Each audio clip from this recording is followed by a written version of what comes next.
transmigrating into the villainess of a novel. She desperately flirted with the cold-faced male lead to save her own life. Who would have thought that the villainess, rumored to be capable of any evil deed, was actually a punching bag in private, abused even by the servants? She thought that as long as she didn't torment the female lead like in the original story, she could live the rest of her life in peace.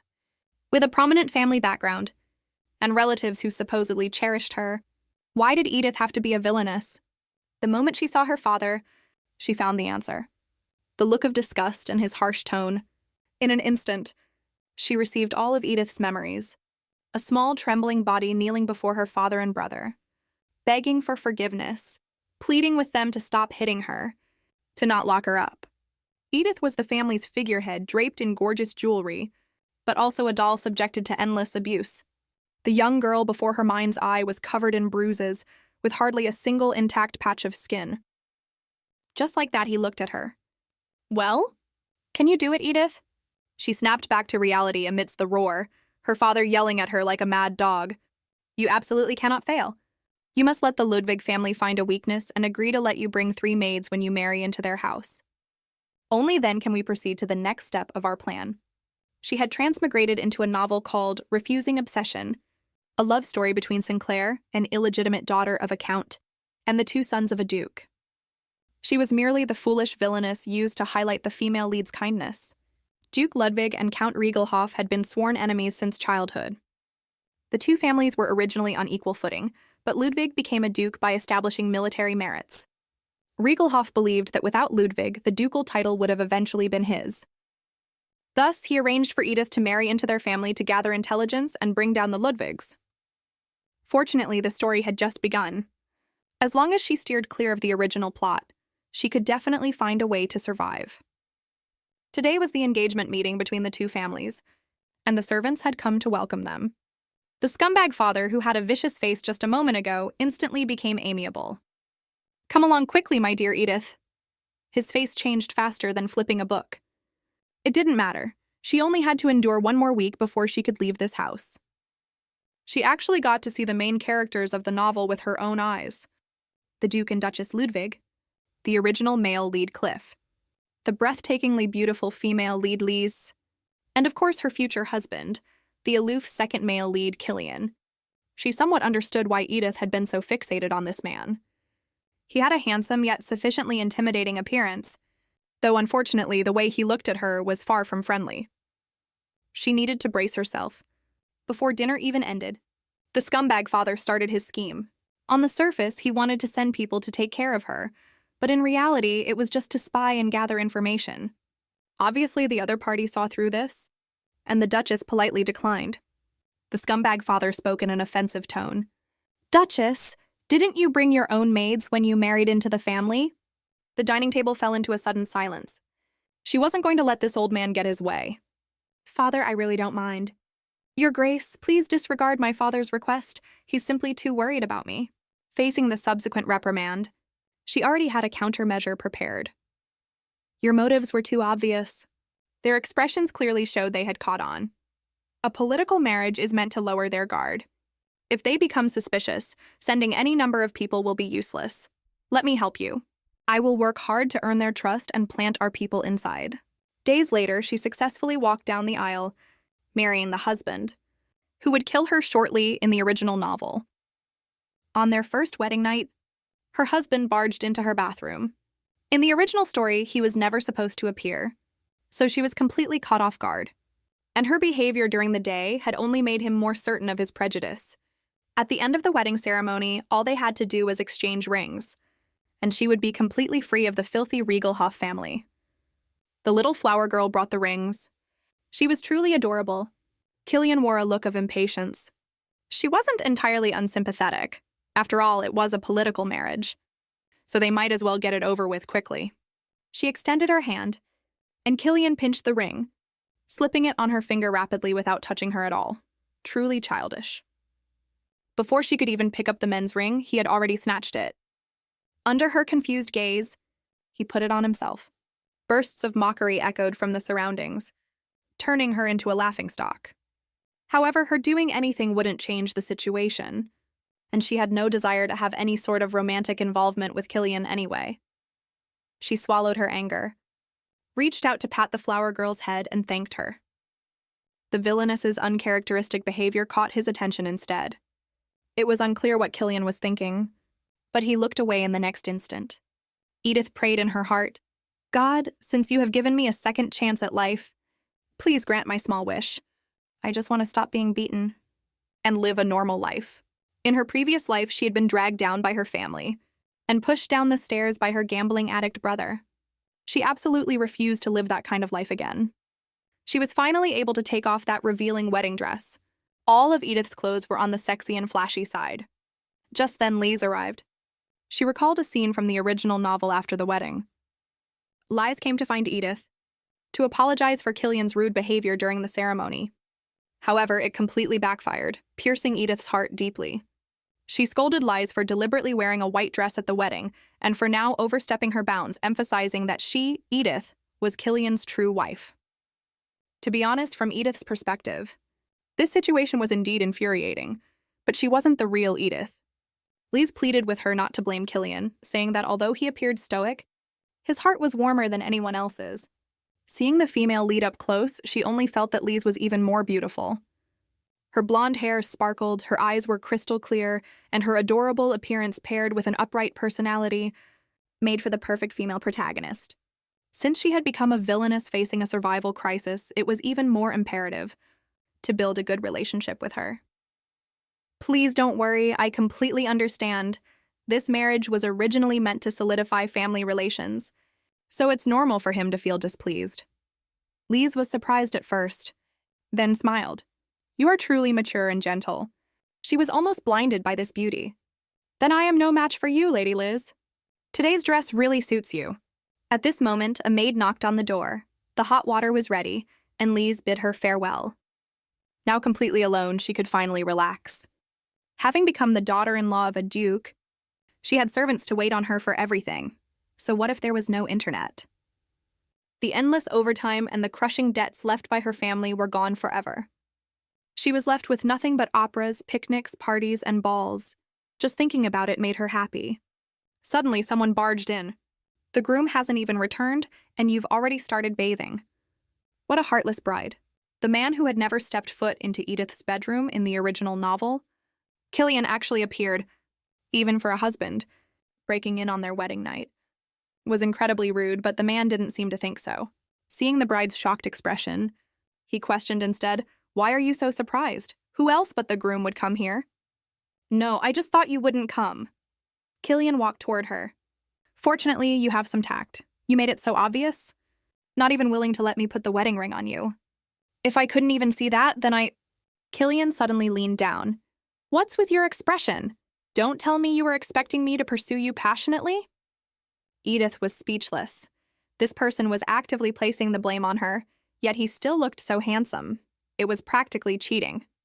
However, she only wanted to rest. She was too tired and lacked the energy to get angry.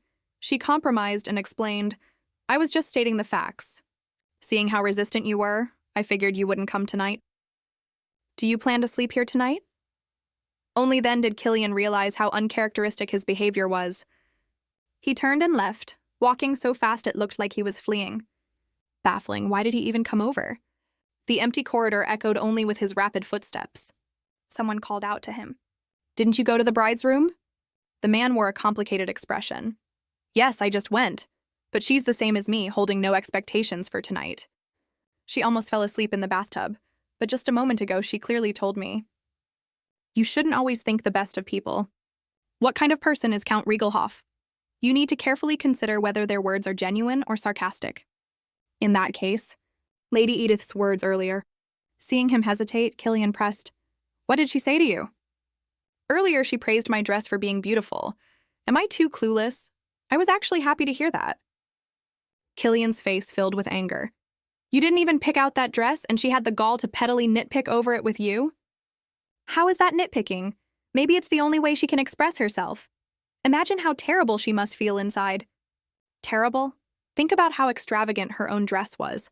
How could she have the nerve to make an issue out of your dress? Killian recalled the wedding dress that accentuated Edith's figure. She's just a shallow woman, Lise retorted emotionally. Killian, how can you speak of your own wife like that? The man didn't answer, asking Lise instead, You're truly cruel. Do you not have anything else you want to say to me? Do you know with what kind of feelings I— Lise! Cliff suddenly appeared. It's so late. What are you two doing? Lise instantly broke into a smile and ran toward him. Killian stood rooted to the spot like he had lost his soul, unable to leave for a long time. Meanwhile, when Edith woke up the next morning, she similarly struck her husband out of the game. In the original story, Killian loved the female lead with all his heart, even keeping himself chaste for her. She wasn't about to ask for trouble. The Duke and Duchess kindly took Lise in, and it was easy to get close to them. No one would hate a daughter-in-law who came to pay her respects early on the morning after the wedding. But her clothes, meeting her parents-in-law wearing these, the mere thought was terrifying. The older brother always gave way to the younger, didn't even know how to fight for the girl he liked, and married someone he didn't love. Before being taken in by the Duke, Lise was an illegitimate daughter who suffered immense abuse at home. Her siblings only thought about how to bully her, until she helped the Duchess avoid a horse-riding accident. Discovering the torment she was enduring, the Duchess offered a large sum of money to adopt her, and Lise finally escaped that hellhole. Raised with affection by the Duke's family, Lise was as bright and kind as the goddess of spring. In the end of the story, she married the younger brother, Cliff. But right now, they weren't married yet. Instead, Edith had married the older brother first. Rather than deal with the two brothers who harbored hostility toward her, it was better to win the favor of the Duke and Duchess. However, if she actually wore these dresses with necklines plunging to her stomach, it would backfire. She needed to alter all the clothes left behind by the original owner. Yesterday was supposed to be their first night. Did she need to create the illusion of an aftermath? Forget it. She didn't need to be overly meddlesome. Otherwise, Killian would probably pass out from anger. Thinking about how the novel depicted the second male lead as remaining unmarried for life, dying a virgin, she reveled in his misfortune. But why did someone like that come to find her last night? Was it just to pick a fight? Regardless, as a main character, his appearance was simply too stunning. A maid suddenly reminded her that her hair was done. Only then did she realize she had been lost in Killian's good looks. Choi Suna, are you crazy? You already decided to draw a clear line with him? The morning greeting went relatively smoothly. The Duchess was a gentlewoman, while the Duke was much more straightforward, asking her what she knew how to do. Thanks to Edith's memories, she was capable of basic financial management. She suggested that if the ducal family had their own management methods, they could assign someone to teach her. Such an answer made the Duke suspicious. It seems the Count specifically taught you these things. Although Edith knew they weren't friendly toward her, she didn't expect to be questioned to her face about being there to steal information. If you don't trust me, you can teach me something else. I will do my best to learn. Her candor made the Duke and Duchess slightly awkward. The Duchess smiled to smooth things over, promising to ask for her help in 2 weeks and telling her to let them know if she needed anything. She requested someone to show her around the ducal estate.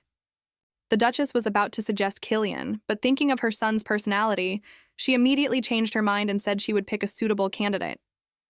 Having finally passed the first test, she felt so much pressure she could barely breathe. Are you all right? A long-haired beauty appeared before her. It turned out she was the aide assigned by the Duchess, named Linon. Like Anna, the maid who had helped her wash up earlier, they were characters who never appeared in the original novel. Linon gave her a detailed introduction to the ducal estate and informed her of the areas she was permitted to use. As the tour neared its end, Edith spoke up to express her gratitude, praising Linon's eloquence and saying it made for a pleasant afternoon. Linon was surprised because nobles rarely thanked those of a lower status, and she was quite different from the rumors. Because of this, he decided to show her around a bit longer. This decision left her full of regret, as she unexpectedly bumped into the young masters having tea with Lise. The lady she served was very strange. Seeing her husband drinking tea with another woman on the second day of their marriage, she didn't seem to care at all. Even Linon thought the young master was going a bit too far. She was a truly fascinating person. He only did his job as instructed, yet the lady would gratefully say thank you. In the dull and gloomy armory, she would continuously express her admiration. Nobles were usually only interested in jewelry, yet she liked those ancient collectibles. Edith, who had been replaced from the inside out had zero feelings for her husband, so of course she wouldn't be angry. How would the Edith in the original novel react? Whatever. She just wanted to enjoy life in the ducal estate. She didn't care about the rest at all. The garden is as beautiful as Lennon described. When spring is in full swing, it should be even more gorgeous here. Edith's reaction completely baffled Lennon. I'll probably come here often in the future. Let's go, Lennon. Lennon watched her back thoughtfully. Yes, milady. Inside the Duke's study, Lennon reported on Edith's situation to the Duke. She is very intelligent and quickly grasped the layout of the estate. She showed a particularly strong interest in the artwork. Nothing else unusual? None at all. Contrary to the rumors, her speech and behavior are very refined. There was only one special detail. On our way back, we saw the young masters having tea with Lady Lees. The Duke's face darkened.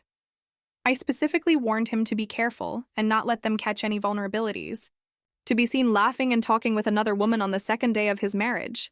They had only agreed to the political marriage to keep Count Riegelhoff in check. Killian had promised to maintain a superficial relationship at the very least, but not to be forced into anything else. He clearly knew how important this relationship was. Suddenly, Lennon spoke up. Milady didn't seem to mind at all. She didn't make a fuss or get angry. She just left as if she hadn't seen a thing. This made the Duke believe that Edith was even more complex than he thought. Meanwhile, she had just finished lunch. Still not quite used to being served like this, she couldn't help but say thank you and told Anna to go take a break and have her lunch. This surprised Anna greatly. Thank you, milady. Her performance in front of the Duke and Duchess should have been passable. Now she had to figure out how to face Lisa. If you only looked at the ending, Lise was absolutely the luckiest character in this world. Completely opposite to her. Her previous life had been filled with misfortune from beginning to end. After she fell down the stairs and died, what would her brother do? Would her parents grieve for her? Probably not. Their eyes only saw her brother.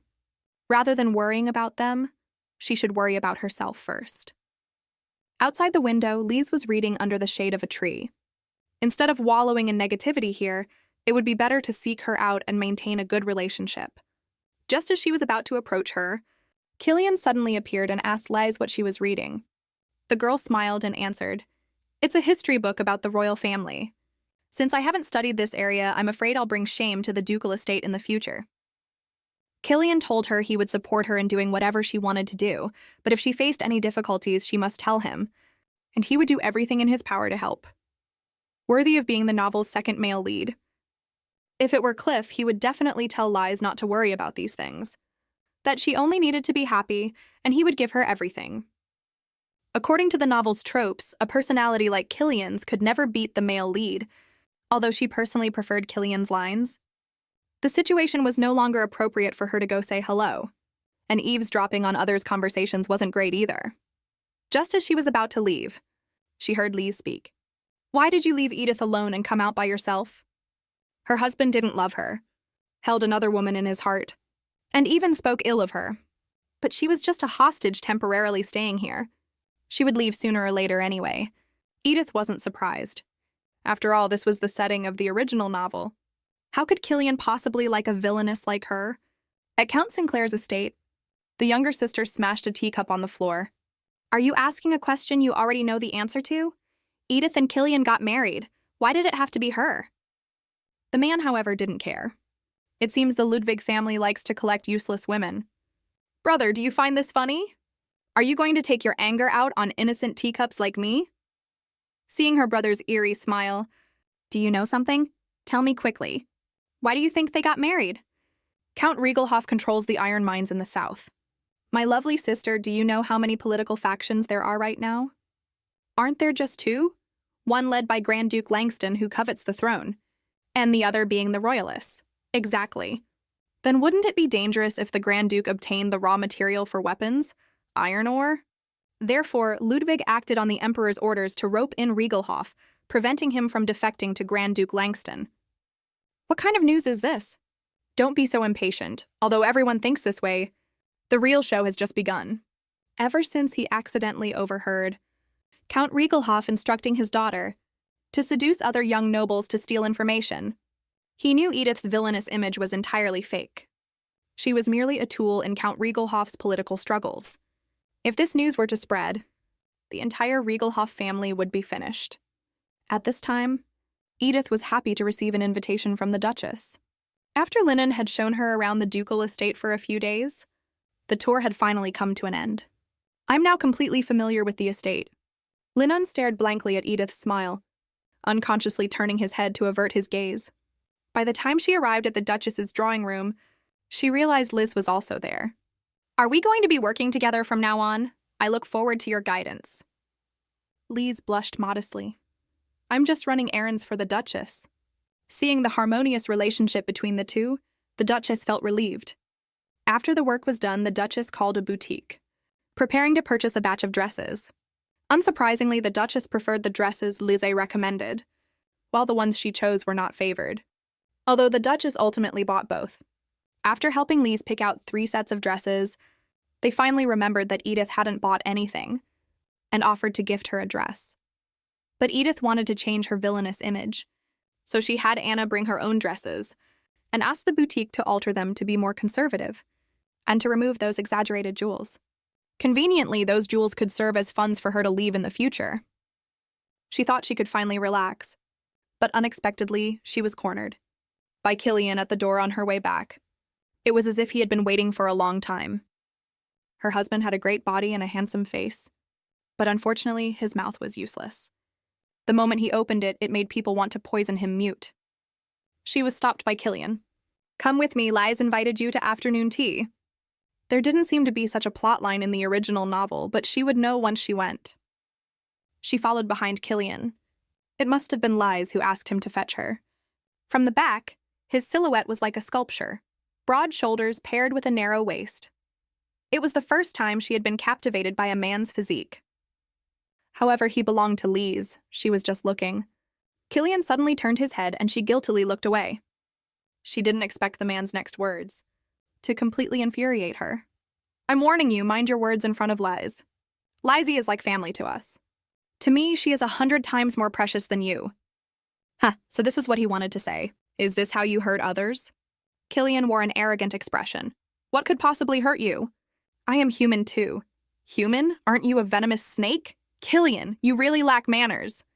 Then may I treat Lady Les the exact same way the son of the Duke treats me?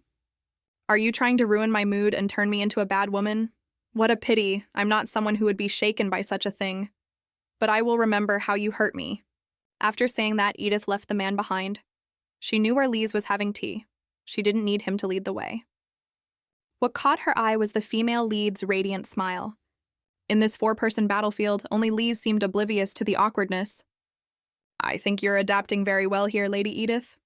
The one who spoke first was actually the original male lead, Cliff. Diving into work so quickly, don't you want to go on a honeymoon with Killian since you just got married?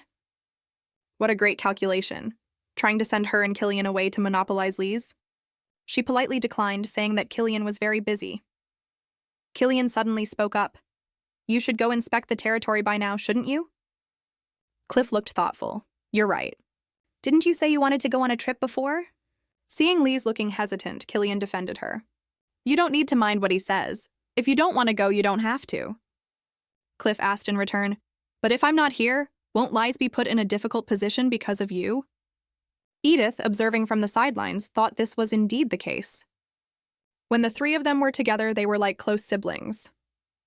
But once one of the men left, the remaining 2 would enter a dynamic of a man and a woman, and Lise might attract negative rumors as a result. Worthy of being the male lead from the original novel, his brain worked really fast. At this moment, the man suddenly looked at her with malicious intent. Lady Edith, how do you feel about me leaving the estate alone, while Lise, Killian, and you stay at home? Here we go again. Knowing exactly what her situation was, he still asked such a question. Was it because he thought she was an easy target? Edith began her counterattack. Me? I don't care at all. What? Cliff looked stunned. Killian usually got a headache just thinking about his wife, and only when facing Lise would the pain subside, but he constantly found himself unconsciously drawn to Edith. Yet a voice in his heart told him, Edith is a vicious, evil woman, and he must hate her. Therefore, when Cliff made things difficult for Edith, he merely watched helplessly. Edith's expression turned cold. Cliff, knowing full well that Killian didn't love her, still asked such a question. The two brothers were equally impolite. I don't care. The man's expression cracked. As the heir, inspecting the territory is your duty. If you want to go, go. Could I possibly control you? In short, none of my business. Cliff was rendered speechless, but Edith didn't let him off the hook. However, you saying you want to take Lady Liz along is a bit unreasonable. First of all, the inspection tour is grueling. Secondly, she is not your wife. Wouldn't proposing this to her place a burden on her? Edith glanced at Liz out of the corner of her eye and witnessed something unexpected. Liz was covering the lower half of her face with her hand. From her angle, she could clearly see Liz smiling eerily, completely different from her usual bright demeanor. The next second, the girl returned to her innocent self. Cliff, do you really have to go inspect the territory? What was that just now? Was she seeing things? Forget it. The one she was provoking wasn't Liz, but the obnoxious male lead of this novel. Late at night, Killian couldn't sleep and went to the rooftop for some fresh air. Recalling Edith's words from earlier in the day, he actually chuckled. A voice interrupted him. Did something happen? No, it's nothing. I heard your dress arrived today. Mother was very happy to buy clothes for you. Oh my, the Duchess bought me so many things. I feel quite embarrassed. Liz suddenly changed the subject. For the Duchess, buying a dress for Edith must have made her even happier, right? What do you mean by that? Edith didn't buy anything that day. She just asked the boutique to alter the dresses she brought herself. Before getting married, Killian had heard plenty of rumors about Edith. How could that be? A woman who never wears the same dress twice. She probably thought they were beneath her, so she just picked them out for you and Mother. What kind of nonsense is this? She definitely didn't mean it that way. Liz's casual remark made Killian care. Is she putting on a show for us? Wearing such tacky and revealing clothes at the wedding, and now only wearing conservative and virtuous clothes. No wonder she wasn't such an eyesore today. She's inherently vulgar. Just looking at her makes me... In Killian's mind, the image of Edith bathing suddenly appeared. The next second, it morphed into the image of her angrily rebuking him for slandering her. Before he could think any further, a sharp pain shot through his brain. Liz asked in confusion, "Do you still hate her this much? Her being well-behaved now is just to make us lower our guard?" Although he answered Liz this way, in his heart he thought he should ask around to see which boutiques she usually favored. Not for her, of course, but just to preserve the dignity of the ducal estate. The next day, Edith faced a difficult problem. She hadn't expected the consumption of nobles in this world to be so exorbitant. What should she do if her husband kept picking fights? Then bully him back hard. She was alone in the empty gallery, feeling as if she had booked the entire place. In her previous life, she had never seen so many magnificent works of art with her own eyes. The paintings were incredibly lifelike, and the use of color, light, and shadow was breathtaking. She stopped in front of a solemn and majestic painting of a war, unable to look away for a long time. She was so captivated that she simply sat on the floor to admire it. Your posture for appreciating art is truly unique. Hearing that voice, she knew it was her cheap husband. Why are you here? Fine, she chose to yield, but he pushed his luck. It makes sense. The Regelhoff family has no artistic accomplishments, so these must be a novelty to you. Why was he picking fights out of nowhere again? But she had no need to argue over this. You're right, I am indeed amazed. How can this artwork reflect so many different emotions? Not only does it clearly depict the tragic cruelty of war, but you can also see the subject's determination to bring the tragedy to an end. Even though he achieved victory, the person in the painting doesn't seem happy. After all, war is something not worth rejoicing over, even in victory. Killian stopped mocking and instead explained the origin of the painting. It was a work from when his grandfather fought against the kingdom of Aru. Seeing Edith's surprised expression, Killian also became surprised. You really didn't know anything about it at all? Yes, I don't recognize him. Killian was astonished. I never heard that you liked art. Why did you come here? Edith stood up. As people grow older, their preferences change. Then do you have any favorite artists? I'm sorry, I've only been interested for a short time, so I don't know any artists. So you don't even know a single one? He really knew how to embarrass someone. Yes, as you know, the Regelhoff family has no artistic accomplishments. Edith's frank and bright smile stirred something strange deep in Killian's heart. At this moment, she noticed something nearby. Wait, who is this boy? Killian's voice grew urgent. When I was young, a painter who was good friends with my father made me model for a portrait. I was forced to do it. Heh, I wasn't asking about that. Seeing Edith staring intently at the painting, "Why are you looking so closely?" The man grew anxious. "I asked what you are looking at." "Nothing in particular, just that it's a bit small." With that, Edith turned and left. Killian froze, his face instantly turning bright red. "What are you talking about?" "That's a painting, not the real me. Is that so? What else could it be? How could a noble possibly pose naked for someone else to paint?" Right, whatever you say." Edith's perfunctory attitude made him completely lose his temper. "It seems you're not someone I can discuss art with at all." She laughed so hard inside she felt she was going crazy. Even an untouchable flower needed a joke cracked at him once in a while. Otherwise, how would they get by? Regardless, she turned back to the painting. He actually looked quite cute when he was little. Her duty was to monitor the young lady. And the word monitor made her very uncomfortable. The infamous Villainess not only worked hard and enthusiastically, but was also humble and polite, friendly to her while maintaining a proper distance. In short, she didn't hate her. On the contrary, if the lady was in trouble, perhaps she would even help her. Edith also liked her current life. Although some people still had prejudices against her, the people around her were all very respectful. She was very free in the ducal estate, and could enjoy the life a noble should have. Another thing she looked forward to was passing by the training grounds every day, where she could watch the male leads from the original novel spar. When reading the novel before, she had preferred the second male lead, and now that he was her husband, seeing him in person matched her aesthetic even more. Compared to the typical broad shoulders and bulky muscles of Western fantasy male leads, she preferred Killian's solid yet well-defined muscles. Well, it was time for her to work. Today's tour had concluded perfectly. The next moment, she froze in place. So he could smile like that too, like the warm morning sun, completely different from his usual harshness toward her. However, his gaze wasn't directed at her. Edith felt a mix of emotions. Having lived as Choi Suna for over 20 years, she had never considered herself someone who cared about looks. It turned out that was only because in her past life, she had never seen a truly handsome face. She could barely focus on her work. She had to cast aside her distracting thoughts and get to it.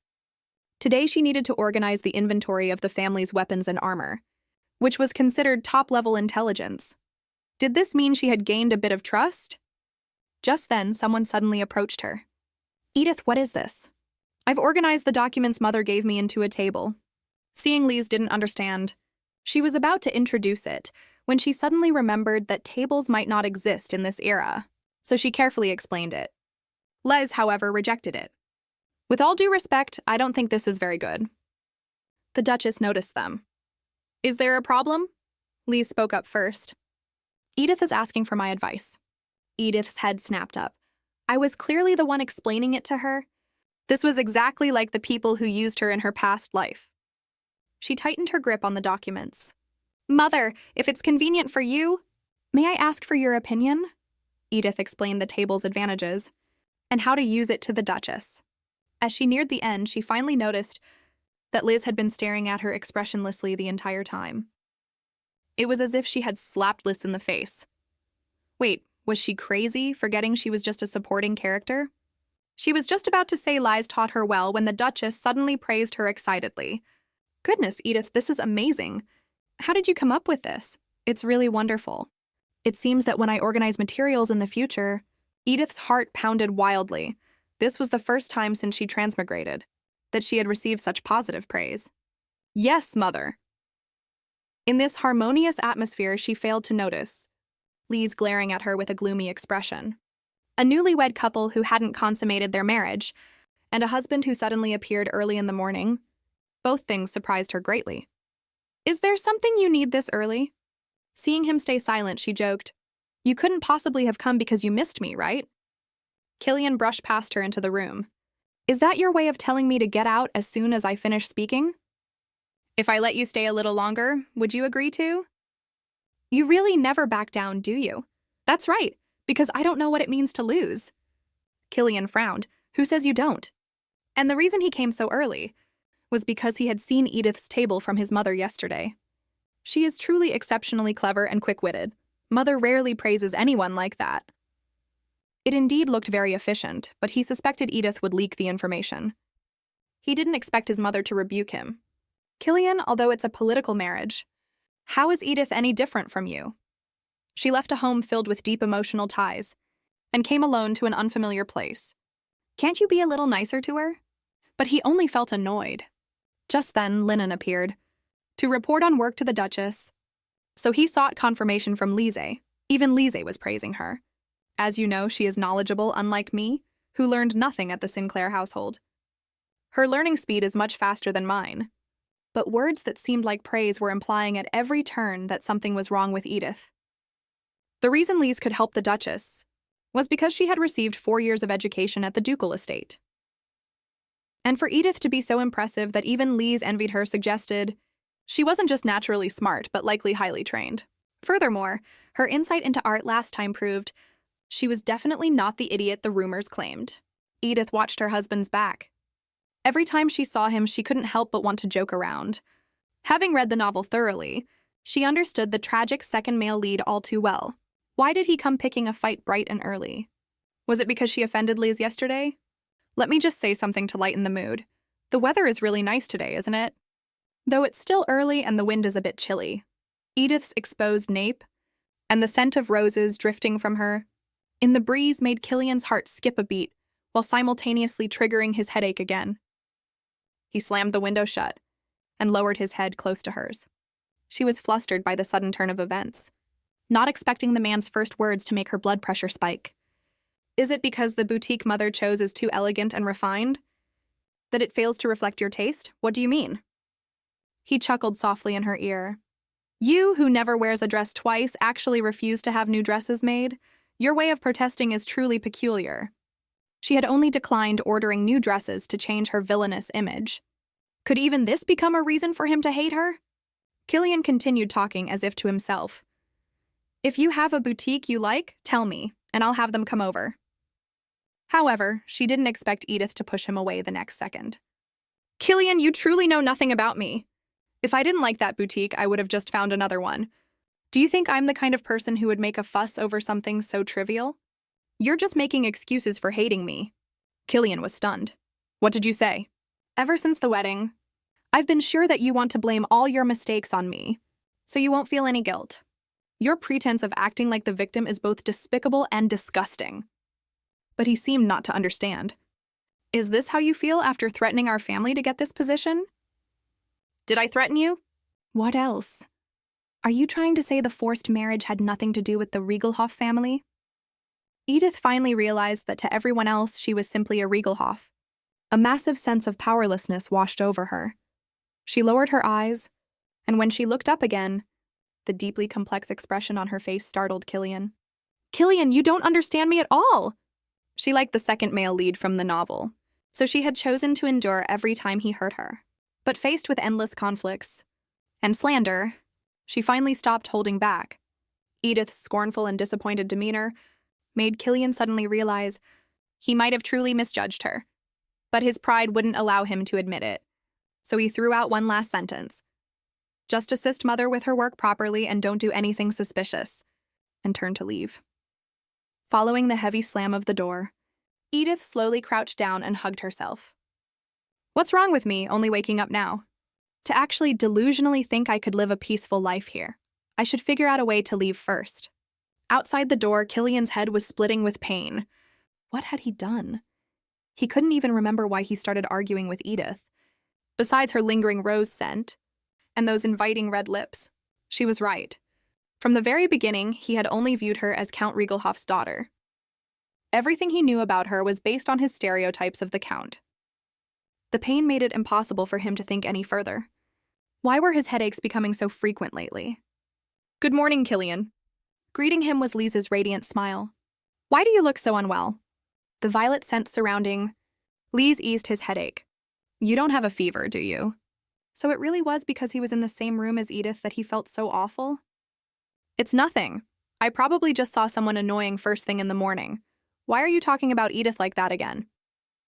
Killian clenched his fists, forcing himself to stop thinking about Edith. She was just a spy sent by Regelhoff. He didn't need to care. In her past life, whenever Edith encountered something unpleasant, she would fill a thermos with iced Americano and wander through the streets and alleys. She planned to do the same today. Staying home would only make her mood worse. Besides, she hadn't really seen the scenery outside since transmigrating. It would surely lift her spirits.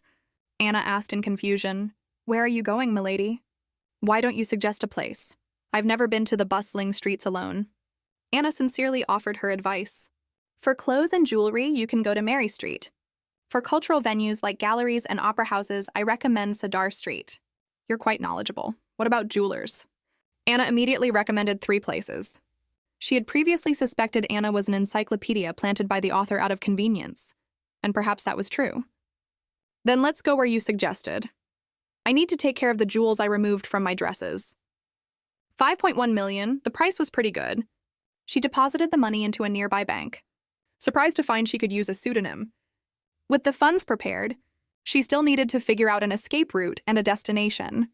She didn't know enough about this world, and since Anna was from the ducal estate, she couldn't make it too obvious. Anna would definitely report her activities. She was already satisfied with what she had done today. Thinking this, she thanked Anna. My business has been taken care of easily.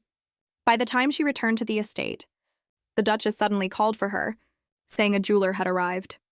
Calculating the timeline, this was precisely the plot point in the original novel where Edith was humiliated over a jeweler. He thought his wife was arrogant and extravagant, never expecting that a small necklace would make her smile so radiantly. The jeweler visited the ducal estate every season. As usual, everyone focused their attention on Lise. Feeling bad about Edith being left out, Lise picked out a necklace for her. But the villainess didn't appreciate it. "Giving me this piece of trash, are you trying to insult me?" The panicked little white flower hurriedly explained, "Of course not, I just thought it suited you, is that so? I'll take everything else except the one you picked." But she was ruthlessly slapped in the face. The male lead Cliff bought all the jewelry for Lise, leaving only that small necklace for her. This was a very satisfying plotline in the original novel. At this moment, she sat awkwardly across from them. Just as she was about to pick up the blue necklace in front of her, she heard the Duchess say, "Doesn't that blue necklace match Lise's eyes perfectly?" She awkwardly withdrew her hand, watching the harmonious scene across from her, as if she didn't exist. Usually, she would interject a few words, but today she didn't want to. Because more than anything else, seeing Killian made her feel even more awkward. In this situation, it was normal for the original Edith to feel left out. She shifted her attention to the jewelry. Lizzie suddenly spoke up. "Wait a moment, Edith. I think this one really suits you. Although the gemstone isn't large, the color is beautiful. Is this a ruby?" The jeweler immediately started his sales pitch. "This is a top-grade ruby." The Duchess smiled. "Edith, would you like to try it on?" She didn't expect someone to reach out at the exact same time as her. "Killian?" The man picked up the necklace, glaring at her fiercely. "Turn around!" He was actually helping her put on the necklace, but what was up with that expression? When she looked up, she noticed the Duchess smiling at them from across the table. So he just didn't want to worry his mother? Fine, she would play along. "How is it, Killian?" Edith's smile made Killian blush. Unable to maintain his cold facade, he awkwardly turned his head. "Not bad. Give me the bill for that necklace." His brother said something ambiguous. "Killian, this is the first gift you're giving your bride. What a heartwarming husband. Then I'll take care of the rest." The Duchess suddenly spoke up. "Cliff, if you buy all these for Liz, what about Edith?" "It's all right, Mother. There isn't anything I particularly want. This necklace is enough." Although she really wanted a larger gemstone, to sell for escape funds, she probably wouldn't sell this one. Thinking she had avoided the original plot, she didn't expect that on the 3rd day, the Duke would actually interrogate her. Being framed, she was forced to risk her life to prove her innocence. But her husband, who hated her, suddenly acted crazy, not only defying his father but also grabbing her and leaving. In the original novel, he was the one who personally executed Edith.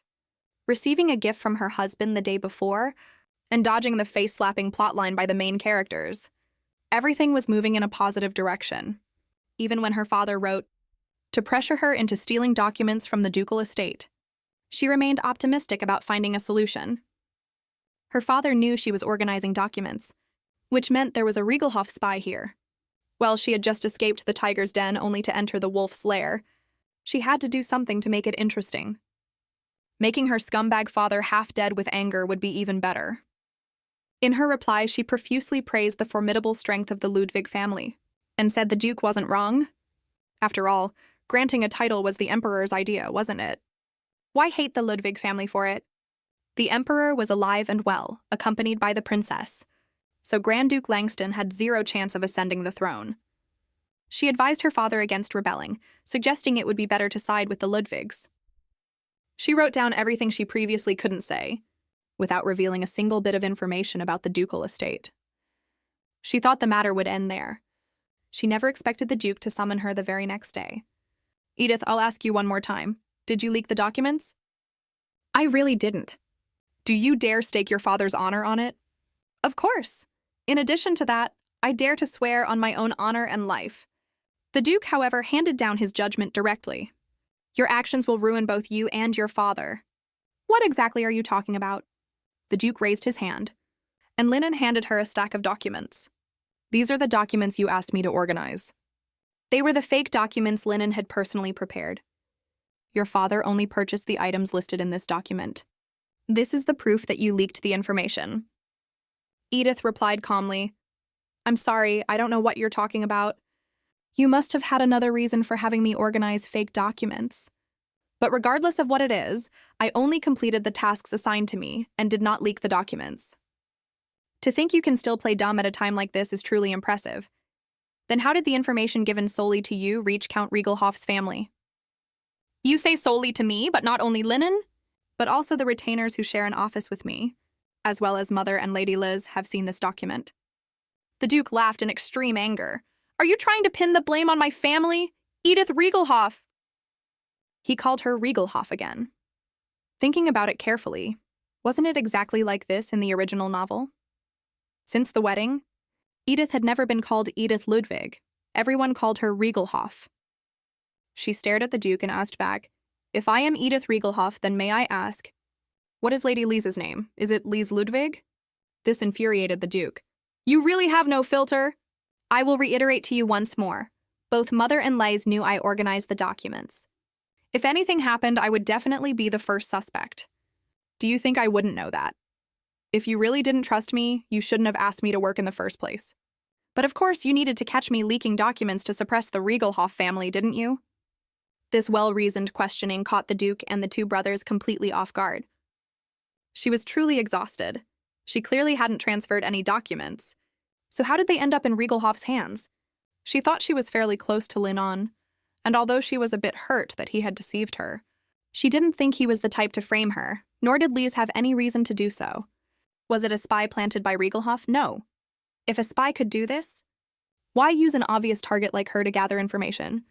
The Edith in the original novel did it, but she certainly hadn't. Was this a signal warning her, playing the role of Edith, that no matter what she did, she could not escape the original plot's direction and ending? Was she doomed to keep falling into the abyss until she died at Killian's hands? Killian suddenly looked at her at this moment, shocked by the scene before him. The woman who was so strong and never admitted defeat actually shed tears. Didn't I tell you, I am willing to risk my life and honor? If you still don't believe me, then kill me. Hearing her single-minded wish to die, Killian instantly panicked. What kind of nonsense is that? Because he was the younger brother. He was used to his parents' favoritism. The best things always belonged to his older brother. He was like an outsider, silently watching the backs of his brother and father. A younger brother was supposed to be like this, and he had gotten used to it, hadn't he? Until his father arranged his marriage. Not an inquiry, but a unilateral notification. Killian, you will marry Edith from Count Riegelhof's family. He became a tool in his father's political struggles. He thought he should despise Edith, but when he heard Edith begging his father to execute her, he thought he was going to lose his mind. He loudly stopped Edith from saying anything more. Fearing his younger brother would blow the matter out of proportion, Cliff persuaded their father to investigate further, though he requested that the suspect be confined to her quarters. The Duke compromised, then put her under house arrest. He looked coldly at Edith. If you are truly innocent, then go pray that the truth will be revealed. With a result identical to the original novel, the Duke ordered the guards to escort her. But Killian stopped them. No, I'll do it. He swiftly pulled Edith up. Come with me. Without even saying goodbye, he slammed the door shut in anger. The two began a fierce argument the moment they returned to her room. Are you crazy? I wish I were crazy. Do you think I'm joking? Do you know what Axel Ludwig's nickname on the battlefield is? It's the guillotine without warning. Edith turned her head and mocked, what a grandiose nickname. Whether it's our troops, the enemy, or prisoners, Father will mercilessly deal with them according to the law. How could you say something like, let him kill you? What if he actually... Edith cut him off. So what? Do you feel that my saying, let him kill me, didn't sit well with you? His heart was pounding uneasily precisely because of Edith's words, kill me, but he didn't know why he felt this way. He could only give a formal response. I mean that if you make a mistake, you must pay the price, but conversely, the truth will definitely come out. Will it really? Just like you don't trust me, now I don't trust you either. Regardless of the outcome, you will all see me as the culprit. You were the ones who gave me the fake documents. You were the ones who told me Riegelhoff bought the items in the documents. And you will be the ones to investigate and pass judgment. I can only be locked up here, waiting for your trial. Edith's rhetorical questions left a bitter taste in his mouth. He clenched his fists. I promise you on my honor that I will investigate this matter fairly and will not let you be at a disadvantage. I will also report the progress of the investigation to you at any time. Edith looked at him coldly. Suit yourself, but I'm curious. You say you'll investigate impartially, but if Lies and I become suspects at the same time, will you still have this confidence? People always say that when women fall in love with the same man, they get jealous and hurt each other. Yet the princess, who liked the male lead Cliff, actually shed her obsession with him upon meeting Lizzie and transferred her affection to the novel's female lead. Catherine was an existence even the Emperor couldn't control. She was independent and incredibly willful. She was the only noblewoman in the Empire with short hair. Finding dresses too cumbersome, she wore riding pants all day. Although the novel depicted her as unreasonable, she was one of Edith's favorite characters before she transmigrated. Perhaps she envied her freedom. Catherine started teasing Liz as soon as they met. You haven't visited for a month. Has your love for me cooled? Seeing Lies stammering, Cliff stepped forward to protect the girl. Look how uncomfortable you're making her. With her former beloved protecting another woman right in front of her, she seemed completely unfazed. I'm just joking. Why didn't Killian come? Liz smiled and answered that he was married, so he couldn't leave Edith behind to accompany her. Cliff sneered. What marriage? What they have can hardly be called a marriage. It's just a farce played out with those Riegelhoff folks. Catherine impatiently waved off the topic. In her impression, Edith was just an idiot. What did she look like again?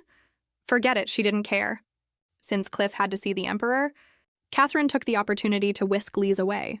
I don't want to listen to your schemes and plots. You can discuss these complicated matters with my brother. Cliff watched the two of them leave, thinking of Killian. He had been suffering from frequent headaches lately and was unusually sensitive.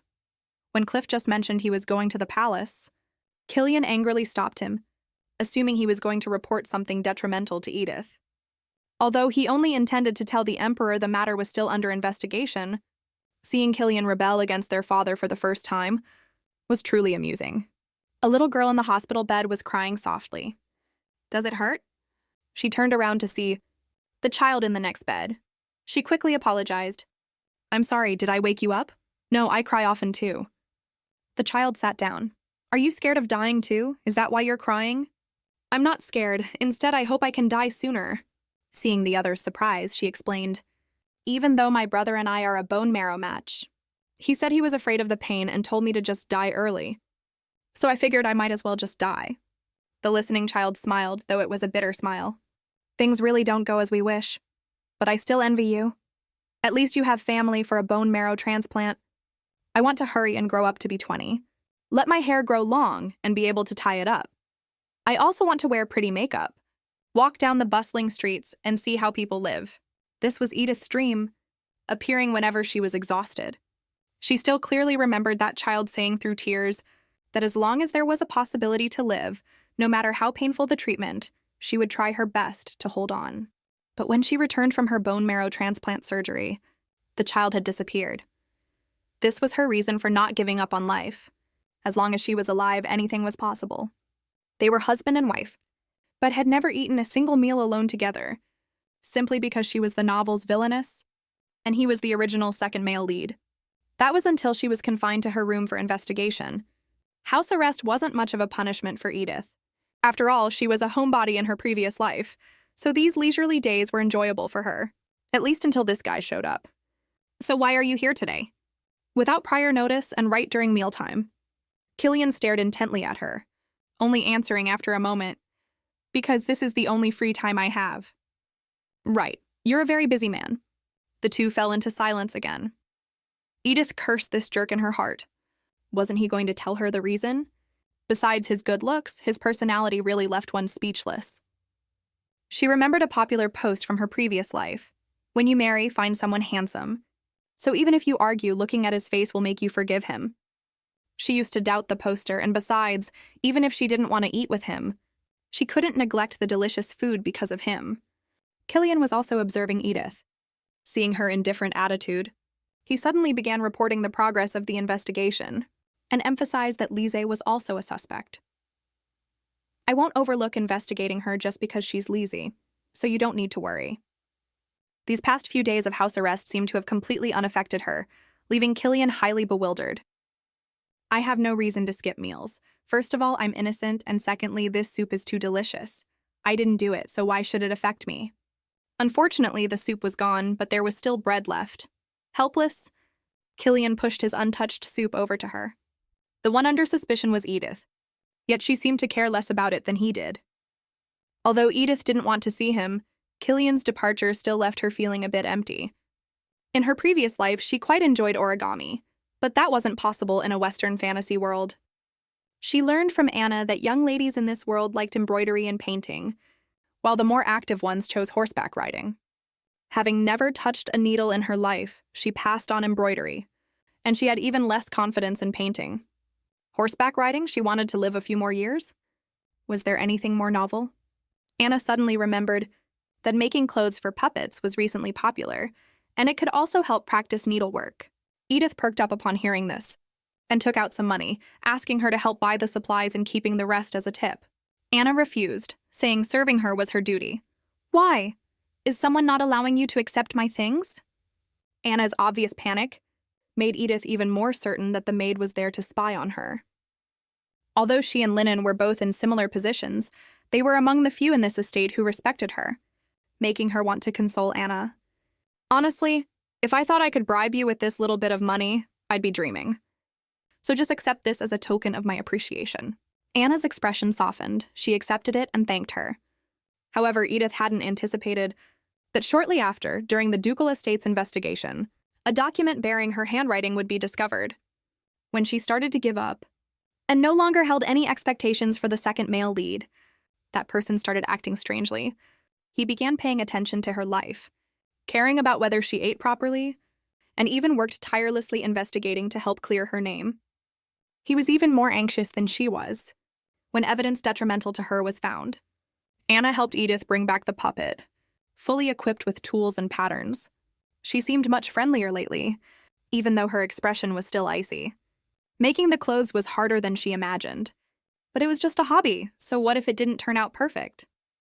The ultimate goal was to have fun. Fortunately, the finished product didn't look too bad. She gave it a little kiss as a memento. Should she try embroidery next? Suddenly, Killian barged in, startling her so much she pricked her finger. She furiously yelled at Killian, "Did you feed your knocking etiquette to the dogs?" Killian had no mind for anything else. "During our investigation, we found a document with your handwriting. Father will summon you shortly." "How are you going to explain yourself? I'll just say you went to great lengths to throw dirty water on me." "Are you joking? Or do you think Duke Ludwig is someone to laugh at?" The reason she was so fearless was that in the original novel, the Duke eventually let Edith off the hook. Killian's current demeanor, on the other hand, was completely different from the original story. "Excuse me for interrupting." Linon appeared. The Duke had summoned her. Edith couldn't help but wonder, did Linen also consider her the culprit? Killian, stop frowning. Isn't finding evidence a good thing for you? Let's go, Linnon. The Duke took out the document. This is the weapons inventory from Count Riegelhoff's transaction, and your handwriting is on it. Someone copied my handwriting, but the Duke didn't believe it. The only one who suffered a loss in this matter is your father. If you confess honestly, I won't punish you. Your Grace, this isn't about punishment. I told you this is about my honor. You can compare it with the documents I organized. My tables aren't this crude. Someone copied me. It's also possible you deliberately drew it that way. Why would I do that? If it was to prevent getting caught, I wouldn't have used my own handwriting in the first place.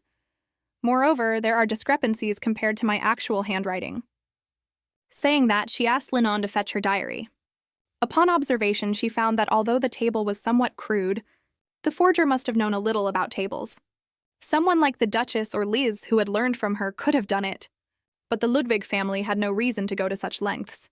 There were plenty of simpler ways to frame her. It felt as if the novel's events were being repeated exactly. Edith opened her diary. The writing style here is completely different from the evidence. So this is a meticulously forged document. Please, you must catch that cunning rat. The Duke began to agree with her reasoning. At that moment, Lise suddenly appeared, having also been summoned by the Duke. He asked Lise who else knew how to use the table. Lise first mentioned the Duchess, then Cliff and Killian, and no one else. She emphasized that she didn't quite understand the table herself. The Duke confirmed again. So, apart from Edith, only members of our family know about it? That's right. Edith looked at Lise in shock, as she had clearly taught Lise about the table previously. She had written all her feelings for the second male lead into her diary, yet the evidence meant to serve as a handwriting comparison ended up in her own hands. No matter how much Edith proved, it couldn't outweigh a single testimony from the original female lead. The Duke, who had started to believe her, grew suspicious once more. When she noticed the second male lead again, she realized he was reading her diary. Killian, how can you read someone else's diary? They didn't even have basic manners toward her. The Duke stopped her. What you said also makes sense. Right now, neither side has conclusive evidence, so I don't plan to pursue this matter any further. Edith walked briskly forward, with Killian following closely behind. I still can't bring myself to trust you. I know you've always been like this, and probably won't change in the future either. But after everything Riegelhoff has done, isn't it normal for you to be suspected? What my family did has nothing to do with me. How many times are you going to make me say it? But there clearly is a connection. Dare you say you've never been involved in your father's schemes? Edith froze as countless memories were forcefully crammed into her mind. Not only had she seduced men for intelligence, but she had also ruined gatherings with families friendly to the Ludwigs, and even repeatedly sabotaged marriages of other families. These were all things Edith had done in the past. Seeing her stay silent, Killian stopped pressing. I'll escort you back to your room. Just as she walked through the door, she heard Liz's voice outside. Killian, you're here? She kept pressing Killian about the investigation results and asking if she had said something wrong earlier. Killian didn't tell her. This matter ends here. We don't plan to pursue it anyway, so don't bring it up again. Instead of staying with Liz, he left directly. His mind was entirely consumed by the contents of Edith's diary. I secretly watched Killian on his way to the training grounds again this morning. His face was practically glowing. And how is his body so amazing too? Just thinking about it makes my heart flutter. But I know his looks aren't everything. When Lise walked by, he waved. At the time, I thought I was seeing things. After all, I've never seen him smile at me. Killian's mind was in chaos. Why did he have to smile at that woman? He barged into his brother's study. Cliff, let's spar. Cliff wore a frivolous smile. My dear brother doesn't look too well. Is your headache acting up again? Cut the nonsense. Come to the training grounds with me. Edith stood dejectedly before the door, taking a long time before knocking. Come in. The Duchess smiled at her as usual. I've been waiting for you. I heard you suffered quite a bit yesterday. She looked away awkwardly. It wasn't really suffering. The Duchess's next words made her eyes widen. I understand. Mental exhaustion is far more tormenting than physical fatigue. Even though she had given up on explaining, faced with such kindness, she grasped it like a dying person grasping at straws. Mother, Your Grace, I really didn't leak the document. I know you won't believe me, and it doesn't matter even if you ground me, but I swear on my life, I really didn't do it. The Duchess held her hand. I believe you! I know how hard things have been for you lately, so I believe you. Edith, I know you've done everything you can to help me, and I've seen how much effort you've put into fitting in here. How could I not know? After all, I experienced these things myself once. Although I don't know who did it, I know for sure it wasn't you. Edith's pent-up emotions and grievances finally erupted at that moment. Tears flowed alongside her suppressed sobs. Perhaps she could tell the truth, tell the Duchess everything. But just as she opened her mouth, she lost control of her body and fainted. He clearly liked his own wife, yet always mistook it for disgust. But a person's first reaction can't be faked. When he heard Edith had fainted, while Cliff was still assessing the situation, he had already dropped his sword, grabbed his clothes, and sprinted off. Cliff watched his brothers retreating back with displeasure. The doctor diagnosed it as extreme stress, asking if something had mentally exhausted her recently. Yet during his father's interrogation yesterday, she still looked so self-righteous. Was this still the haughty Edith? To think she would cry until she passed out. Killian asked his mother what they had talked about, and the Duchess recounted what had just happened. She said she knew I wouldn't believe her, but she absolutely did not leak the document. Killian stayed silent for a moment before saying, "She's been saying that all along." His mother continued, "So I told her I believed her, and upon hearing that, she burst into tears, saying no one believed her and thanked me." Killian felt as if his heart was being squeezed tightly. He had told Edith he didn't trust her more than once, right up until the point where Edith no longer held any expectations of him. Guilt and self-blame shook him like never before. What exactly had he done to Edith? A severe headache struck again. Just as his mother was about to call the doctor back, Killian stood up. "It's fine, I just need some rest." But he almost bumped into Lies. "I heard Edith fainted, but why do you look so unwell?" A voice echoed in Killian's mind. "Lovely Lies, as long as I touch her little hand that smells of violets, this agonizing headache will disappear." But this time, Killian rejected Liza's touch. Although his mind was hazy, he immediately let go of her hand and turned away. Edith felt as if she had fallen into an abyss, surrounded by pitch black. Had she died again? She just cried a little, was that not allowed? Suddenly, a dialogue box appeared before her. Exception conditions for all 3 stages met. What did that mean? Before she could think further, she was yanked away from there. Sitting up abruptly, she was back in the world of the novel. Anna looked anxious. "Milady, you're awake! You've been unconscious for 2 days!" Edith suddenly realized something. She tried to tell Anna the truth about the Riegelhoff family, but it felt as if someone was gripping her throat. She couldn't make a sound. She had to change her words and say she was thirsty before she could speak normally. Despite transmigrating, Choisuna Edith had thought too simply. She believed she was the protagonist of a Western fantasy Villainess novel, and as long as she was kind and behaved properly, she could escape her death fate like in other satisfying stories. Along the way, she could boldly solve the protagonist's problems, become good friends with her, and perhaps even win over her own male lead. But after repeated blows, her fantasies shattered, leading to her decision to live quietly. However, the original plot kept coming at her. No matter how hard she tried, the end result was always the same. It was as if some force was guiding everything toward a predetermined destiny. From the very beginning, she couldn't change the direction of the story at all. Neither the original Edith nor she was the protagonist of this story. She was just an insignificant supporting character in the novel, destined to be beheaded by her husband. And this also meant her death was approaching. Edith hugged herself, recalling the novel's plot. Right, that event was about to happen next, so she might as well go see it. After the document leak, the original Edith felt threatened. In the dead of night, she sneaked into Killian's bedroom, kissed him while he slept, and attempted to seduce him. She went to the second male lead's room late at night, kissed him while he slept, waiting for him to wake up, despise her, and kick her out of the room, just like in the original story. Then it would all be over, and her heart wouldn't have to waver for him anymore. Killian woke up as expected, and grabbed her. "Has your desire grown so unbridled that you can't even keep up your act anymore?" She stepped back, trying to dodge. "It's not like that." But he forcefully pulled her over and pinned her down. "Show me the vixen side of your Riegelhoff family and satisfy me. Who knows? Maybe I'll even develop feelings for you. Edith's eyes widened. This was completely different from the original novel. She had always known that because it was a forced marriage, Killian harbored resentment toward her. Yet he constantly acted as if he cared deeply about her. Wait a minute, Killian. Is it really okay even if it's me? Killian looked at her in surprise, then immediately realized she was referring to Lise. Even though it was just a political marriage in name only, he hadn't expected that even under these circumstances. She held zero expectations of him as a husband. You shouldn't be asking me that. Aren't you the one who came looking for me in the middle of the night, confident you could seduce me? With that, he kissed her. They acted as if they were lovers deeply in love. It must be a pity for you having to sneak glances at me every time. So take this chance and look to your heart's content. Right. He had seen her diary. She wanted to explain that it wasn't what he thought.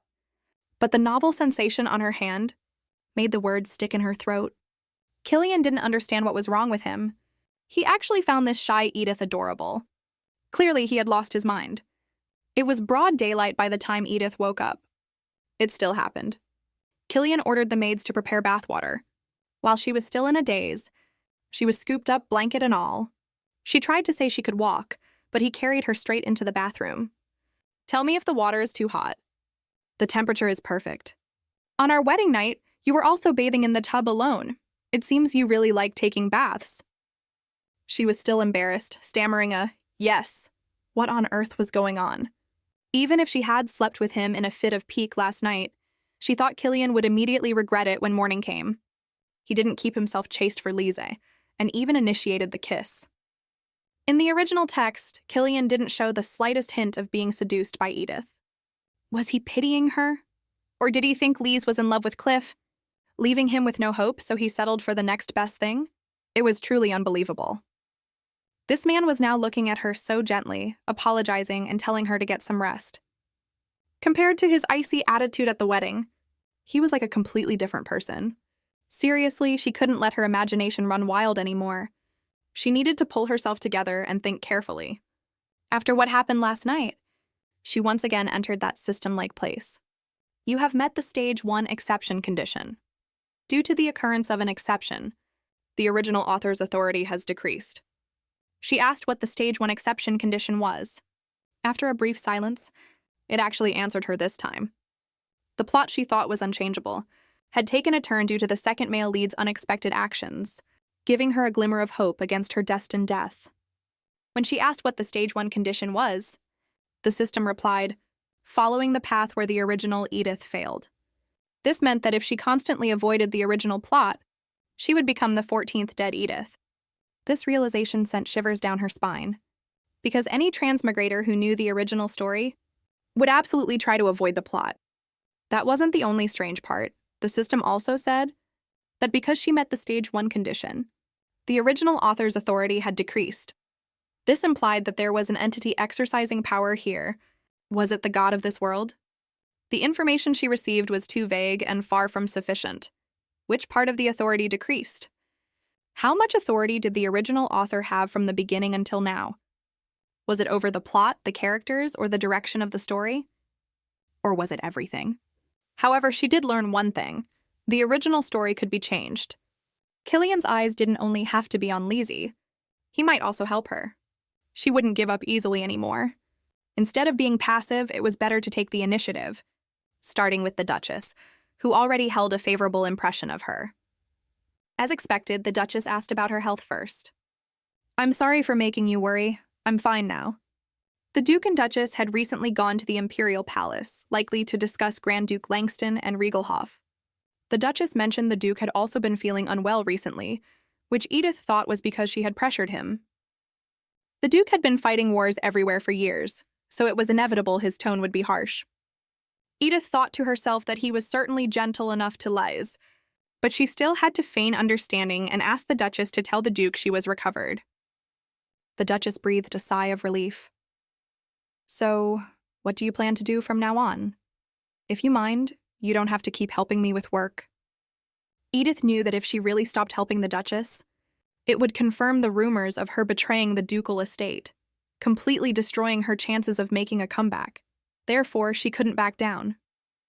If you don't mind, Mother, I'd like to continue working for the ducal family. But if things remain the same, I fear that person will frame me again. I'd like to ask you to assign someone you trust to supervise my work. You mean you want a work environment free from misunderstandings? It just so happens Linon recently said he needed an assistant. Although Linon knew about the leaked documents, he wasn't a member of the Ludwig family. Even though he prepared the fake documents to test her, he and Anna were among the few here who didn't hold prejudices against her. With this in mind, the Duchess agreed. What was his expression last time? Upon seeing Linon, she realized recalling it was pointless, because he never had an expression anyway. You're here. What should I start with? Please sort these receipts by year first. Receipts? How did it get like this? Linon answered honestly, left behind by the last person who worked here. Because I made them unhappy, they scattered years' worth of receipts all over the floor and ran away. Edith was shocked. These were the Ludwig family's records. Of course, they definitely received a scolding. Linon suddenly looked at her seriously. Milady, do not expect me to treat you kindly. If you harbor such expectations, you might regret it. Right, she should just focus on work first. It had been a long time since she felt this peaceful. The occasional sound of writing, and the rustling of flipping documents, accompanied by the afternoon sun, actually felt comfortable and tranquil to her. Suddenly, she was interrupted. It turned out the work was finished. She didn't expect time to fly by so fast. She quickly handed the processed and marked documents to Linon, thanking him. Thank you for your hard work. You're the one who worked hard, milady. Actually, in her past life, she hated people who constantly talked about sentiment and favors. People like her who couldn't put down their pride would be branded as lacking social graces, and even have their credit stolen and efforts entirely denied as a result. Thinking this, she said to Linon, I don't need you to be kind to me. I only need you to do two things. First, be competent and capable. Second, be fair and just. From what I see, you already possess both these qualities. So I'll be relying on you tomorrow as well? Linon watched Edith leave, standing in place, head bowed, thinking about who knows what. At that moment, Cliff approached him. I'm sorry to call you away when you're so busy. I heard you started monitoring Edith today? Cliff stated his reason for finding Linon. What kind of person do you think Edith is? His heart was finally leaning towards his wife, so hearing his brother wanted to investigate Edith made him extremely uncomfortable. Even the usually calm and composed Linon's face turned grim. How could they call it monitoring, no matter what? Edith was helping their mother. How could Cliff use such a word to describe her? His rising anger was suddenly replaced by a thought that popped into his head. Why should he care about evaluations of her? Linon's tone was icy. Although I received instructions to verify the documents organized by Milady to prevent loss, strictly speaking, Lady Edith is here to assist me with my work. Cliff pressed. What I mean is, are there any suspicious signs? It hasn't been long, so I dare not judge lightly. Usually noble ladies find this work tedious, but she hasn't complained at all. She excels in every aspect. And most importantly, she is extremely perseverant. Killian noticed that Linon's expression had completely changed. Cliff mocked. It seems that woman has put in quite a bit of effort to satisfy you. All right, I'll call for you again in a while. After Linon left, Lise suddenly spoke up. Goodness, that's the first time I've heard Linon praise someone like that. Cliff added maliciously. To win Linon over in just one day, Edith really has some tricks up her sleeve. He hasn't been seduced by her, has he? If so, where would the Ludwig family put their face? Though it wouldn't be bad if they were together. After all, Linon is still unmarried, although losing such a talent would be a pity. Seeing Killian's expression change, he added, You're not starting to care about that woman, are you? Killian looked away in denial, but his heart felt incredibly stifled. Cliff's words were becoming increasingly inappropriate. Besides, you're hard-hearted even towards Lise. How could you possibly like a woman like Edith?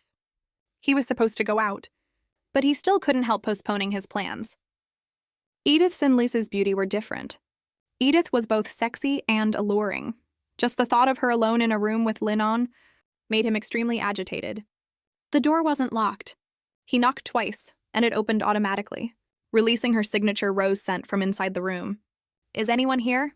A pair of ornaments on the table caught his attention. His heart pounded wildly. Could this be... Before he could get a close look at the ornaments, he was pushed away. Edith stood in front of him looking nervous. This is just a little hobby of mine, but my skills are too poor to show anyone yet. Wait, no! How could you just come in without permission? She instructed Anna to put the puppets away. The two sat awkwardly. How have you been? After asking, Killian felt even more awkward. He probably shouldn't be sitting on the bed. Thanks to Mother, I'm able to help the aide now. His name is Linen, do you know him? As soon as she said it, she wanted to bite her tongue off. Of course he knew him. Everyone knew Linon was a trusted aide of the ducal family. Killian was surprisingly patient, introducing Linen's family to her. Linon's father used to assist the Duke, and later the father handed over the management of the territory to him. Killian reminisced about his childhood. He and his brother practiced swordsmanship together since they were young, while Linen preferred reading. He would invite him to practice swordplay, and Linen wouldn't refuse but never initiated either. They were like friends, yet not quite. This surprised Edith.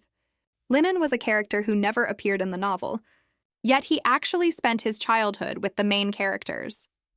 This proved that this world had much more depth than the original novel portrayed. But did he just come here to tell her this? Your expression seems to be asking why I came to find you. I'm going to inspect the Lysen territory soon. And I won't be home for a long time. Killian was actually inviting her. So, do you want to come with me? Abusing the wife feels great for a moment. Chasing the wife leads to the crematorium. Because he was going on an inspection tour and couldn't bear to be apart from Edith. He actively invited his wife, only to be rejected as a joke. He was truly crazy. Knowing full well Edith looked down on him, yet still rushing to cling to her, Killian left, feeling downcast. Edith finished her day's work. She stretched her aching arms and noticed a gaze. Linen, why are you looking at me like that? It's nothing. The Duchess asked you to see her when you're finished. After Edith left, he walked over to her desk and began reviewing the organized documents. He was very surprised. She had actually finished organizing everything so quickly. The Duchess called her because a charity bazaar was being held next month, and she wanted to invite Lise and her to participate.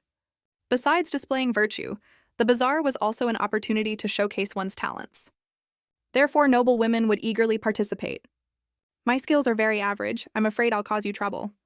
Of course you won't. Stop worrying unnecessarily. But as a modern person, Edith was completely terrible at embroidery, even though she had tried hard. Just as she was about to decline, she noticed Lise and the Duchess staring at her. Lies. If Edith is willing to join, I think I could muster the courage to participate. The Duchess. That's right, Edith. Don't feel pressured. Crap, all avenues of refusal were blocked. Anyway, she was just a supporting character. It was normal to be worse than the female lead. But she didn't expect Lise to be so skilled in embroidery that even the usually picky noblewomen praised her endlessly. However, the Lys in the original novel didn't seem to be good at it. Lise looked at her. Edith, what do you want to make? I was thinking of maybe embroidering a handkerchief. While she was flipping through a pattern book and choosing colors, Lise approached again. How about trying this one? A pink body and yellow wings, it should be very cute. But she had already chosen her colors. As she was struggling with how to answer, someone approached. This pattern is quite similar to the one my niece made a few years ago. It will definitely look nice once embroidered. Another voice chimed in. That's right, I still remember how Lady Larissa has been doing lately. She was just a child back then. Were they implying only a child would choose this pattern? They were truly childish. Lise, thank you for the suggestion. But I was planning to embroider this with Killian in mind. The Duchess also came over. Killian's eye color is indeed very beautiful. Edith smiled.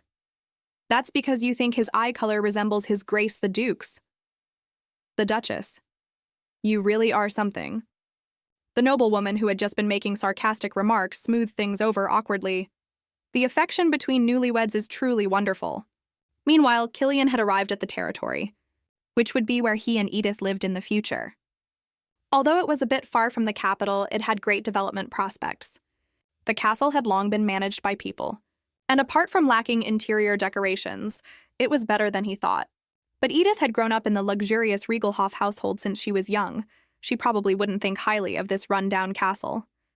Upon his return, he needed to find highly skilled craftsmen first. He asked his father, "How cold does it get here in winter?" A bit colder than the capital, but manageable. Temperature wasn't the issue, but the snow was heavy in winter, although the territory had never been snowed in. Seeing his son seem to accept it, the Duke asked, "You seem fairly satisfied with this place?" "Yes, there are many young people here. If a road were built across the mountain range, it could potentially become the commercial center of the entire country." Yet that wasn't what the Duke was asking. "What I mean is, are you merely satisfied with this?" The cold expression Killian had maintained finally shifted. The husband returned, and before the wife could say anything, the younger sister greeted him first, as if she were the lady of the house. As Killian's misunderstandings about his wife unraveled bit by bit, his aversion transforming into more complex feelings, he had already planned for the future, making Edith a part of his life. Yet his father suddenly asked him, "Are you merely satisfied with this? What if I said I wasn't satisfied? Could I ask you for more territory? Or a higher title? Or are you going to hand over my brother's position to me and groom me as the Duke's heir?" What was the point of asking these things now? Even if he did everything perfectly according to his father's wishes, he was still cruelly stripped of his only desire. They were all just pointless illusions anyway. He looked at his father. "What is there for me to be dissatisfied with?" His youngest son's expression startled the Duke. "You don't need to worry. If you grant me the title, I'll immediately begin managing it." He reverted back to the image of the obedient and dutiful son, and began planning the future of the territory with his father. Not long after, the charity bazaar began. Lise pulled Edith along. "Look over there. Our work seemed to be over there." She saw the handkerchief she had embroidered, and Anna even said she did a good job, which was truly a white lie. Those with bows attached meant they had been reserved. Cliff would definitely come to snap up Liza's work, so she might as well create an opportunity for him. "Let's go look over there." As soon as she pulled Liza away, Cliff walked over. They hadn't gone far when a noblewoman nearby suddenly started verbally attacking Lise. The daughter seemingly advised her mother to watch her words, saying the Duke and Duchess doted on Lise. But in the next breath, she changed her tune, suggesting they might just be keeping her as a pet. Whether in her past life or here, there were always people who shamelessly gossiped right to people's faces. She couldn't help but fire back. "Lise, I truly can't understand the social circles these days. A bunch of country bumpkins actually dare to come here and point fingers. I really don't know which remote backwater they came from. I don't even recognize them." "Lady Edith Riegelhoff, if you don't even recognize the Countess of Breen, shouldn't you reflect on your own upbringing and knowledge?"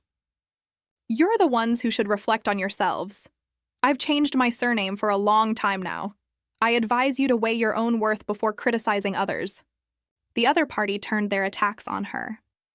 "I'd long heard the ducal family married an unlikable daughter-in-law. I didn't expect her to be so barbaric. Even worse than an illegitimate daughter. At least they have some self-awareness." "So what? Don't you still have to cater to a woman who is worse than an illegitimate daughter? If this reaches young Master Cliff's ears, you can't possibly not know what the consequences will be, right?" The other party was driven away by her few words. "With only this much capability, you actually dare to show off in front of me." "Edith, I'm sorry. They are friends of Countess Sinclair. It's all because of me that they spoke so harshly to you." Edith didn't care at all. "Don't take it to heart. I have a clear conscience anyway. Let them talk." Despite this, there were also people who showed kindness to Lise. The plot had now reached the 4th volume of the original novel, and at this time, public opinion of Lise was completely polarized. Edith sat alone on the sidelines, feeling a bit bored. She didn't expect Killian to rush back. Lise stepped forward to greet him first, making Edith hesitate. Would she be ignored if she went to say hello? But it seemed strange not to go as his wife. Killian suddenly looked at her and walked straight over. She actually felt a bit nervous. "You're back." She almost blurted out, "I missed you so much." Killian stared at her without saying a word, making her very uncomfortable. "Why are you looking at me like that?" He suddenly smiled. "Edith, I'm back. Did anything happen while I was away?" "What could happen? Just a bit bored. Is it because I wasn't here? You think too highly of yourself." Killian's joke eased her tension. "Actually, I've been practicing embroidery a lot lately. I knew it." "Hey, what do you mean?" Edith suddenly felt the urge to use the restroom. It was all because she drank too much tea out of boredom earlier, so she made an excuse to step away for a bit. When she came out of the restroom, a man appeared around the corner and suddenly grabbed her. His younger sister was already married, yet the older brother still wanted to control her. Seeing Edith's cold attitude, her brother actually got angry. Forgot my voice so quickly? You sent a letter telling us to give up on bringing down Ludwig, but then immediately sent fake documents. Is it because you're being monitored? No, what I wrote in the letter were my true thoughts. On the contrary, who did you get those documents from? I never sent them. Killian was still waiting for Edith, who had said she'd be right back, but it had been ages. Was she unhappy because everyone else was fawning over Lise? But she had just defended Lise earlier. He could feel that Edith didn't care about others' opinions at all. But could she really not care about the gossip others spread about her? Killian pushed his juice aside, stood up and left. A young lady chatting with Lise took the initiative to strike up a conversation with him. Young Master Killian, you're here too? The noblewoman beside her also chimed in to flatter him. He didn't linger and replied casually, Excuse me, I spilled my juice, I need to wash my hands. He found the restroom, and sure enough saw Edith. The two were talking about something he couldn't hear clearly from where he stood, but it was obvious. They weren't having a pleasant conversation. Shane soon left. She looked exhausted. What exactly had they talked about? Edith spotted him as she passed the corner. Why did you take so long? I was just touring the mansion. He didn't tell her the truth. You didn't specifically come looking for me, did you? What, would that make you happy? Isn't it worth being happy that someone cares I left the gathering? But his expression didn't look like it. By the time they returned to the venue, the bazaar had ended, and the handkerchief Edith embroidered was sold too, which made her breathe a sigh of relief. Killian touched his pocket, recalling his mother's words. Do you know what color the bird Edith embroidered is? It's the color of your eyes. She said she embroidered it with you in mind, and even told me not to tell you. She's truly adorable. Killian's feelings were complex. While he was happy, a voice deep down told him she probably bought her own handkerchief out of fear that it wouldn't sell and would embarrass the Ludwig family. Early the next morning, her brother suddenly showed up, saying he was worried about his sister. So he brought Edith's personal maid. Edith told me she was being persecuted in the ducal estate and couldn't even attend her friends' tea parties. Edith retorted, What nonsense are you spouting? I just refused the gatherings because I didn't want to cause trouble. Look, my poor sister still has to walk on eggshells around you here. Idiot. Did you think I couldn't do anything to you? Just because you're hiding in the ducal estate. An unexpected person suddenly spoke up. Then leave the maid here. Since she has protected you since childhood, having her stay here should put the Count's family at ease. Edith panicked. Why was Killian suddenly acting like this? She wanted to refuse, but found she couldn't speak again. Dizziness hit her and she fell forward. The maid smoothly caught her, crying out with concern, What's wrong, milady? But when she leaned close to her ear, her tone turned sinister. Long time no see, milady. Watching Edith being supported away by the maid, Killian turned his head in annoyance. Back in the bedroom, the maid began to reveal her true colors. Edith had almost forgotten that many interludes in the original plot were carried out by the maid, Sophia. From leaking documents to poisoning, Edith had been abused and beaten by her since childhood. She was a more important novel character than Edith herself. So someone copied your handwriting to leak the documents? But there's no rush for these things. She grabbed Edith fiercely. You wretch, you've only been away from home for a short time and you're already turning your back on us. Do you really think of yourself as the master? The lady she had personally disciplined had changed. A single slap used to make her tremble in fear, but now, even beaten like this, her gaze remained fierce. But so what? Who would have thought that the haughty and arrogant Edith, in the eyes of outsiders, wasn't Count Riegelhoff's biological daughter? Her ribs felt like they were cracked. Being beaten hurt more than she imagined, and she only targeted hidden areas. Sophia looked down at her. Are you really planning to betray the family? I'm just offering a friendly reminder. What makes you all so sure Grand Duke Langston will definitely win? Although the original novel didn't detail the political situation, the Emperor's power was solid, and the Ludwig family possessed overwhelming military strength. No matter how you looked at it, Langston had zero chance of winning. Listen to you. Anyway, the Emperor and the ducal family will fall soon. Even if Grand Duke Langston can ascend the throne, have you heard of hounds being cooked after the hunting is done? Whether it's the title or anything else, it's all just in my father's delusions. This successfully enraged Sophia. You have too much nerve. All you need to do is be an obedient, pretty doll. Because once you become useless... She didn't finish her sentence. The Count had ordered her to kill Edith immediately once she lost her value. From the moment Sophia entered the ducal estate, she was stripped of her freedom. Not only was she subjected to violence, but she was also starved. Sophia wanted to make Edith obedient again, but no matter how much she was beaten or threatened, she refused to cooperate. If you want to eat, you have to prove your worth. You really treat me like an animal. Even an animal would learn to be obedient after taking so many beatings.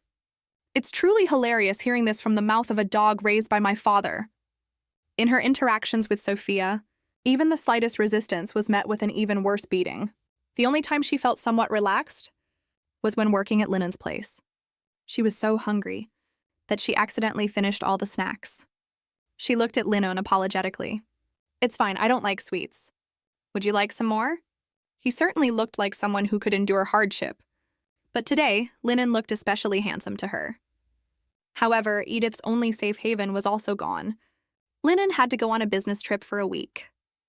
Ever since she was grounded, she had been eating alone. So even now, no one had noticed anything wrong with her. Besides, Killian hadn't come to see her for a long time. Why did he suddenly change like this? Did he believe Shane's words? She couldn't afford to let her imagination run wild anymore. She had to go out for some fresh air before Sophia returned. As soon as she went out, she ran into Lise, who invited her for tea, and Sophia happened to return and saw them. This reminded Sophia of what young Master Shane had asked her to do earlier: help him find out Lise's preferences, emphasizing not to tell his father. This sparked Sophia's jealousy. Although she had never thought of becoming the young master's wife, in her eyes, Lise was just an illegitimate daughter born to a maid. How could she be worthy of the young master? Back in the bedroom, Edith was so hungry she was delirious. Even if she ate outside, Sophia would make her throw it up when she returned. Remembering the speechless expression Killian made when he saw her staring blankly at food earlier, she felt incredibly embarrassed. At that moment, Sophia returned. "Lady Liz asked me to bring this to you. If you stay hungry for too long, it will eventually arouse others' suspicion. Hurry up and eat it before I change my mind." The starving Edith didn't think too much, so she didn't see Sophia's eerie smile. She vomited blood until she was almost dead. Yet the maid was smiling eerily. Before fainting, she recalled the plot in the original novel. Edith had orchestrated a self-poisoning to frame the female lead. Even though she did nothing, the plot was still following its predetermined destiny. The noise woke Edith up. Sophia was questioning Lisa, claiming the cake she brought was tainted, while Lise defended herself helplessly. This perfectly recreated the scene from the novel.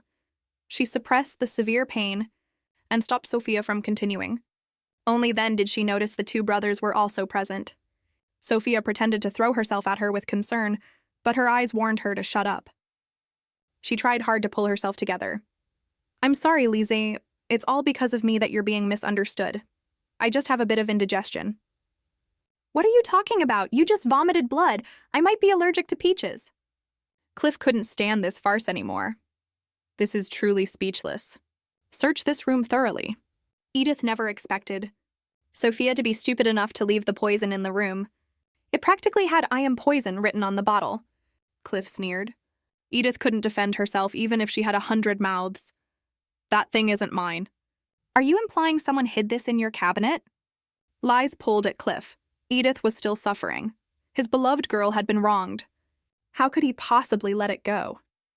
"Let's meet again after the investigation is over. I'm looking forward to seeing how you'll defend yourself then." Seeing Sophia's anxious look, Edith mocked. "Truly stupid. You thought you were incredibly smart, yet you achieved nothing."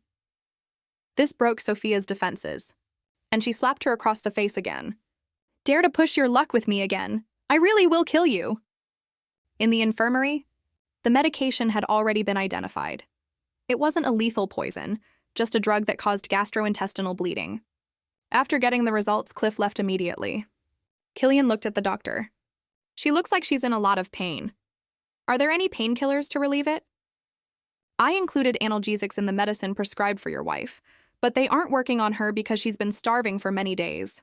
Even a mildly toxic drug is lethal to her." The doctor thought Edith was dieting to lose weight, but the Edith Killian knew wasn't someone who would refuse good food. She had lost a lot of weight recently, which made him feel something was off. Did she know her physical condition yet still poisoned herself? Strange thoughts surfaced in his mind, just to get others' attention, to go this far. She truly is a terrifying woman. Edith was once the center of attention in social circles, but was suddenly left out in the cold in the blink of an eye. Rather than framing Lise, was she trying to get attention? He looked at Edith and muttered to himself, "I can only watch you get sick and do nothing. Since it's so painful, why did you have to take poison?" Edith woke up just in time to hear his last sentence. He really did think I did it. She rolled over, not wanting to see him anymore. "You're awake? Edith, what exactly are you? Killian, please get out." She thought she no longer held any expectations for him, but in this situation, her heart seemed to ache again. The next day, she didn't expect Lise to be the one who ultimately saved her. Faced with Cliff's investigation results, Lise raised an objection. If she really wanted to frame me, why did she say she had indigestion as soon as she woke up? You're all saying she harmed me. But I've always considered Edith a friend. Truly the angelic female lead from the novel. Edith had also suspected Lise of having ulterior motives, but facing Lise like this now, she couldn't bring herself to suspect her anymore. To express her gratitude, she asked for the Duchess's advice and picked out a gift for Lise. A week later, Edith recovered. Just as she was about to go find linen to resume work, Killian suddenly burst in looking panicked. "Edith Ludwig, what exactly have you done?" When the original female lead fainted again, the first to be suspected was once again this Villainess. Killian rushed into the room, urgently asking what she had done.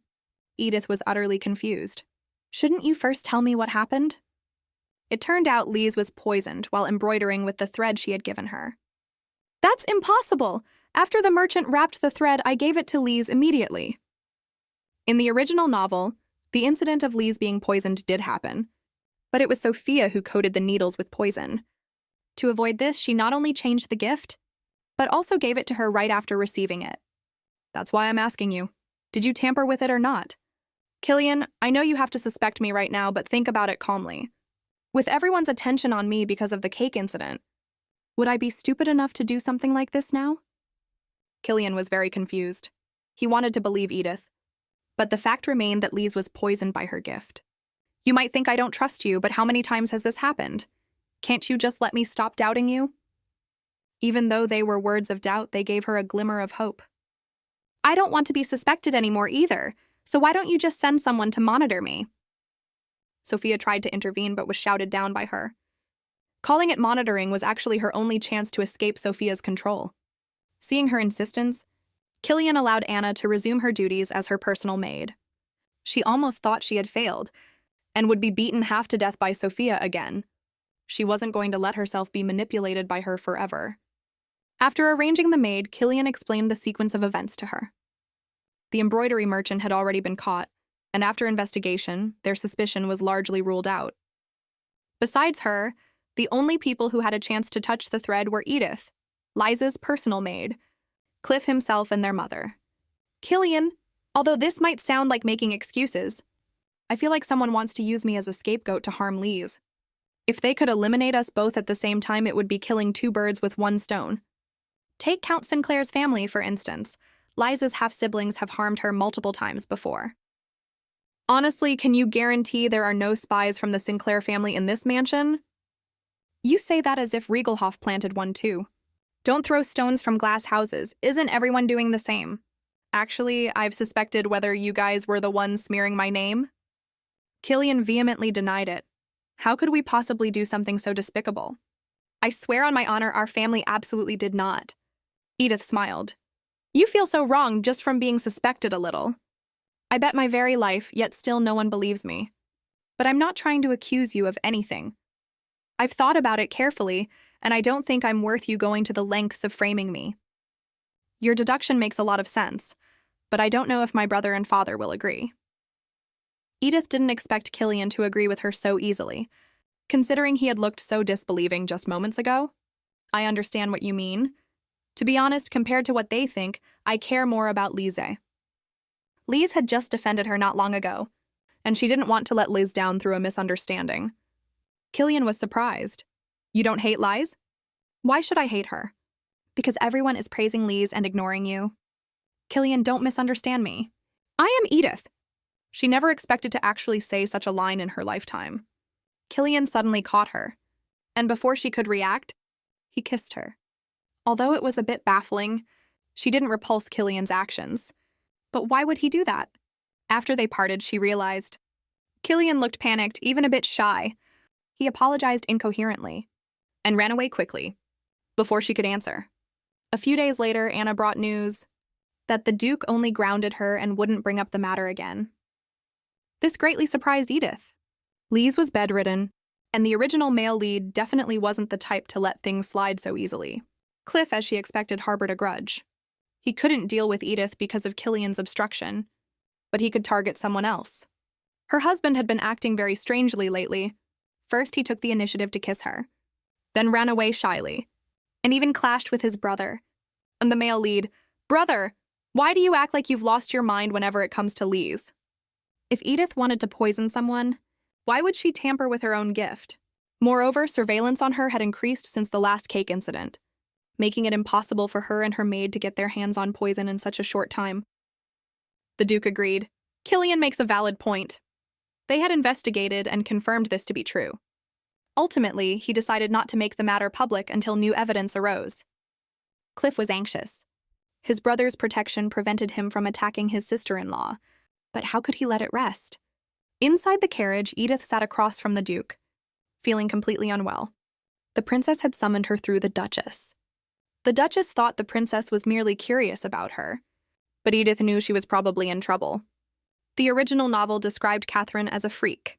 She disregarded the law and acted willfully, like a wild horse. Yet she also possessed freedom and her own principles. She actually liked this character quite a bit.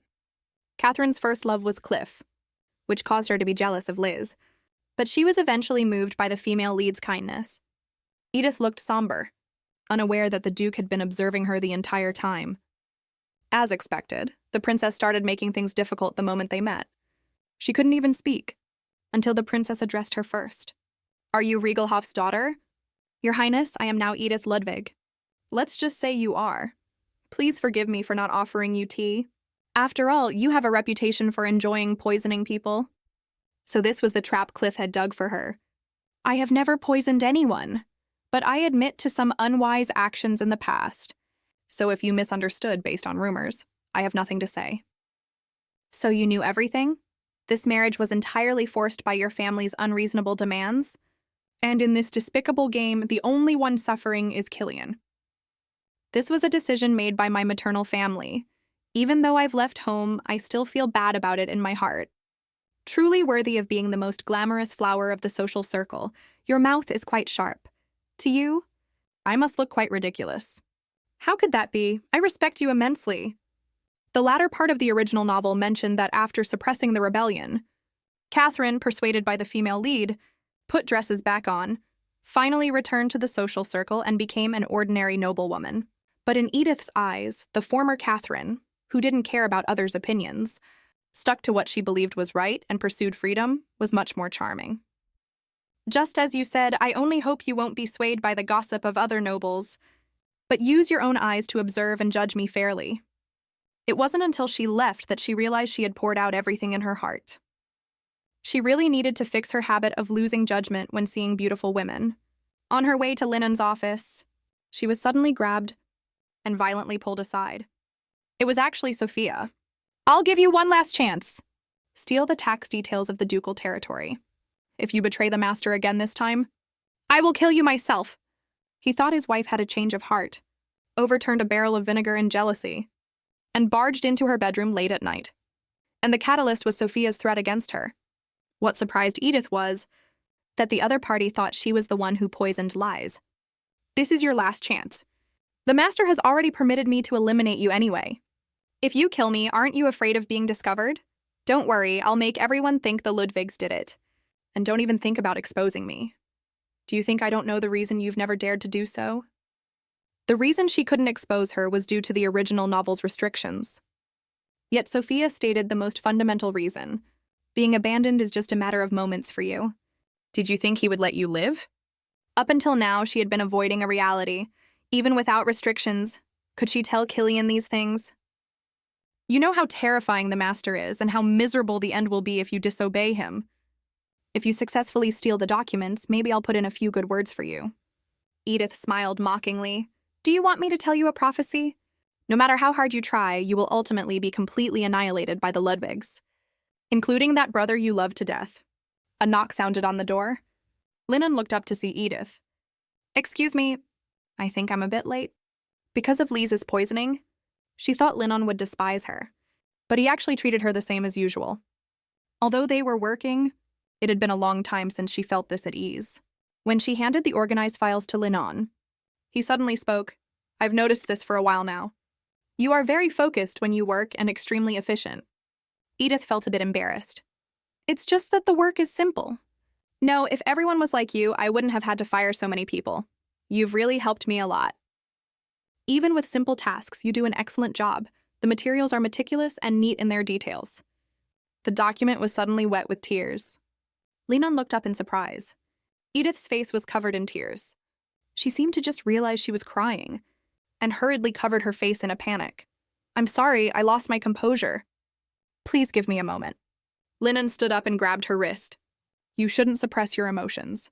If you forcibly hold them back, they will erupt one day. Killian didn't expect to witness this scene when he just wanted to come check on Edith. What were they talking about?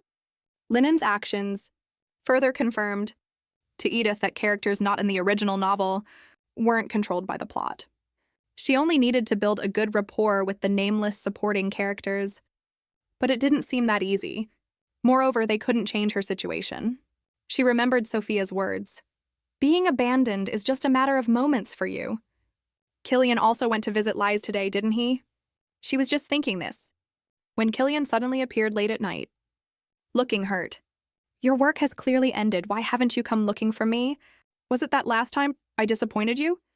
His wife's bruise-covered body made Killian unable to hide the fact that he knew nothing about Edith at all.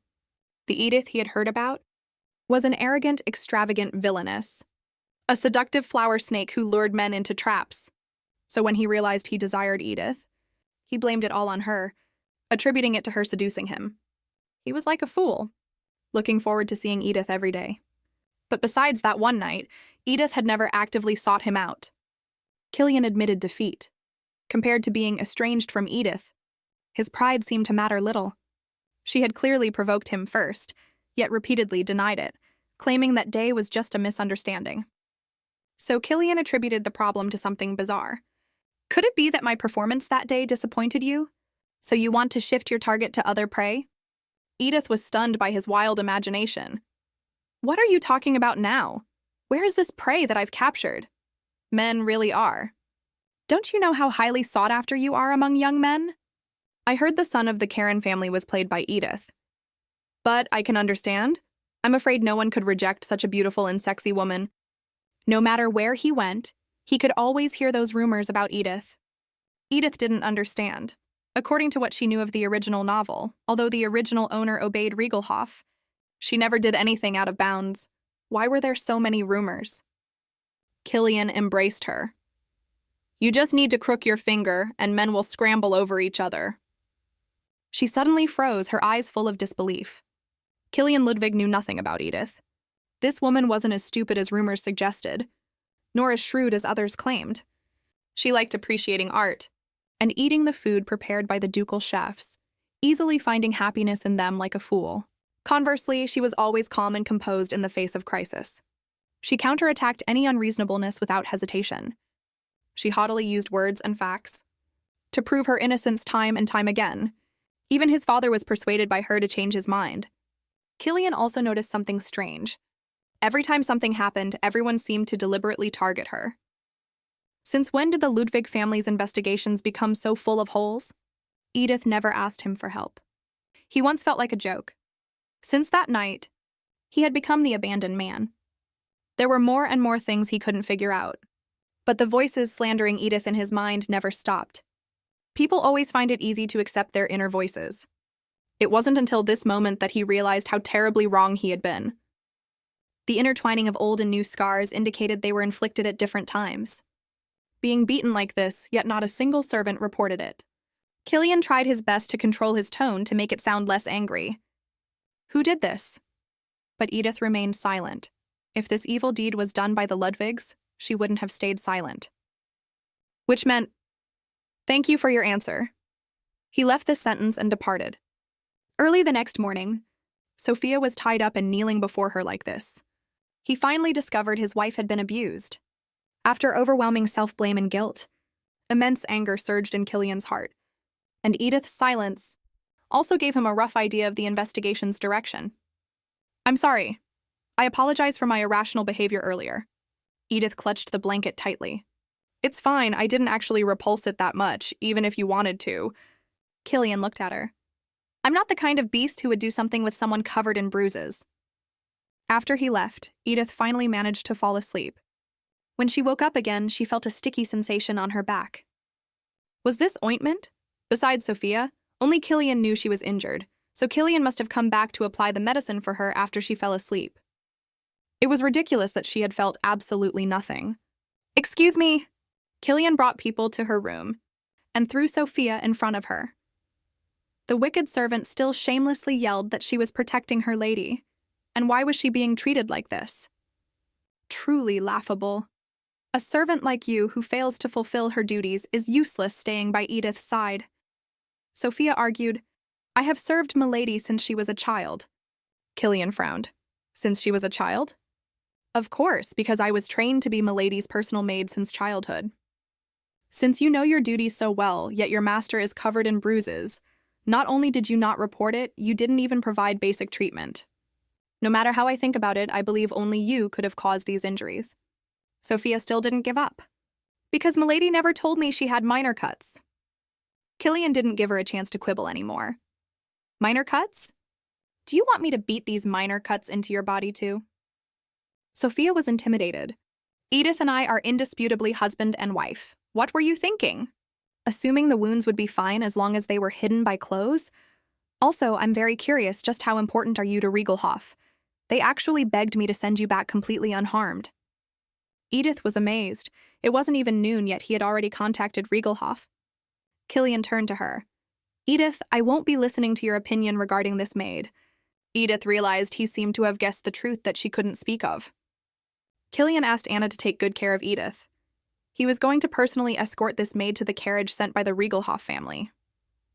The Duke's second son serving as an escort was equivalent to announcing that there was a problem with the maid. Anna made a request to her for the first time.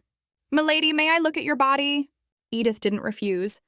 When she saw clearly Anna's consistently cold expression changed for the first time. Even her voice began to choke up. "Milady, why didn't you say a word when your body is like this?" Her worried and heartbroken expression strangely comforted Edith's heart. So this was what it felt like to be worried about. It actually felt pretty good.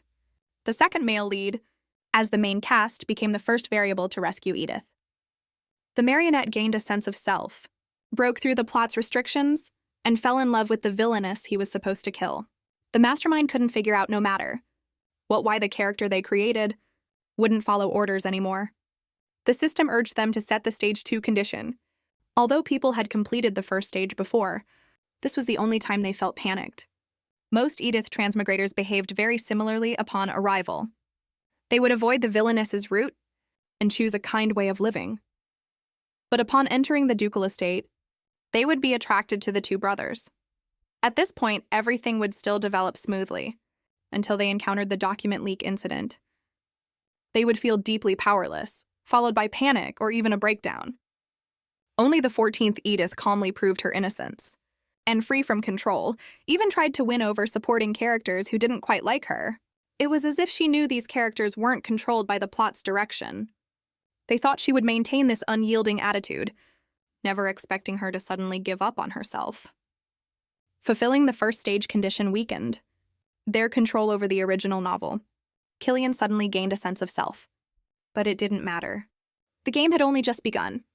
The condition this time wouldn't be so easy to fulfill. Killian and Cliff got into a fierce argument. Cliff didn't understand why he let the maid go back. Without evidence, severely interrogating her will only give outsiders a handle to use against us. I was never satisfied with this maid from the beginning anyway. The truth, however, was that Killian learned during the investigation that Edith wasn't Riegelhof's daughter. He didn't want to expose this secret, If Edith's identity was revealed, their marriage would inevitably be annulled. Was this why Edith had remained silent all along? Such a shrewd woman, being bullied like that yet not saying a word. Wait, she had clearly asked him for help, asking him to send another maid to monitor her. Had he been used again? Killian, what are you thinking? Cliff spoke with a reproachful tone. Lise looked at him with a face full of tears. A voice rang out in his mind again. How could you neglect the sick lies because of Edith? Killian froze for a moment, an apologetic look on his face. My mind is a bit messy right now. Lise said it was okay and told Cliff not to blame Killian. I'm actually happy you're thinking of Edith. You all came to visit me because I'm sick. How lonely must Edith be? So, Killian, I hope you go comfort Edith. You can have tea and take walks with her. You can be warmer towards Edith, just like you are to me. Even without Lise's prodding, Killian would have done so anyway. But he didn't expect Edith to completely shut him out for the next half-month. Driving Killian crazy once again. He was driven mad by his wife's rejection, yet unaware that the problem lay with him. When he invited her for tea on the first day and was refused, he thought he was being too abrupt. The next day, he invited her in advance, wanting to have dinner with her, but Edith still refused him. Undeterred, Killian invited her for a walk in the garden on the third day. Edith said she didn't want to be in the sun and wanted to stay in her room and read. Only then did Killian realize his wife seemed to be avoiding him. Did he do something wrong? Because his previous observations led to wrong judgments and even pushed her into a corner. He decided to spend more time with her, to understand the real her. But why was it so difficult? What if he was just overthinking it? He might as well just barge in directly like last time. Killian, what are you doing here? He stammered, racking his brains for an excuse. They have peridot strawberry tarts today. Do you want to go eat them with me? She had casually mentioned it before. She didn't expect him to remember. But she still refused him again. I've gained a bit of weight recently, so I won't go. Completely denying him another chance to speak. After this continued for a few more days, Lise finally couldn't sit still anymore. Has Killian done a lot of things to make you sad? What? Edith looked confused, then realized, no, he hasn't done a single thing to make me sad. Lise questioned, not even a little bit? It might sound a bit exaggerated, but rather than being sad, I'm actually grateful to him. I know he's taking care of me in his own way. Then why do you keep pushing Killian away? Seeing Edith's surprise, Lise realized she slipped up. Killian didn't say it. I heard the maids talking about it privately. Edith had always been clear that, from Killian's perspective, he was also a victim of this marriage. While political marriages were common, making deals with hostile families was another matter entirely. Therefore, she didn't want him to seek her out merely out of a husband's obligation. But when she said she gained weight, Killian wanted to take her horseback riding to exercise. When she said she couldn't ride, he wanted to teach her personally. He even followed her when she worked at Linen's place. Of course, all of this was in vain. Edith's rejections were all because Killian had repeatedly brought up her past reputation, and she was determined to change it, so she refused him. But he grew braver with each setback, even getting smart enough to ask about her schedule first. I know you don't have anything to do tonight. Come watch an opera with me. Edith remained immovable. Killian, I'm really fine. How about you go with Lise? Killian lost it. With Lise, are you serious? Because I truly don't mind your close relationship at all. After being rejected by his wife for days on end, coupled with her actually encouraging him to date another woman, Killian finally broke down. Edith, what exactly do you take me for? His wife's rejection made him mistakenly think he was being treated like a stud horse. They were only husband and wife legally, and although Killian had once thought this way too, hearing Edith say it out loud still made him feel like suffocating. This political marriage had initially felt like a nightmare to him, an obligation he had to bear as a member of the ducal family, which also shattered his last hope for the one he admired. The voice in his mind kept repeating, Edith Riegelhoff is jealous of your noble love, and is clinging to you bitterly. She's like a demon, like a venomous snake. No! For the first time, Killian fiercely rebutted the thoughts in his head. How could the Edith he knew possibly be jealous of others? He snapped back to reality, the person in front of him looking at him with concern. But just the thought of her having no feelings for him made him feel like going crazy. How could she possibly like him? The one who was jealous and clinging bitterly was actually him.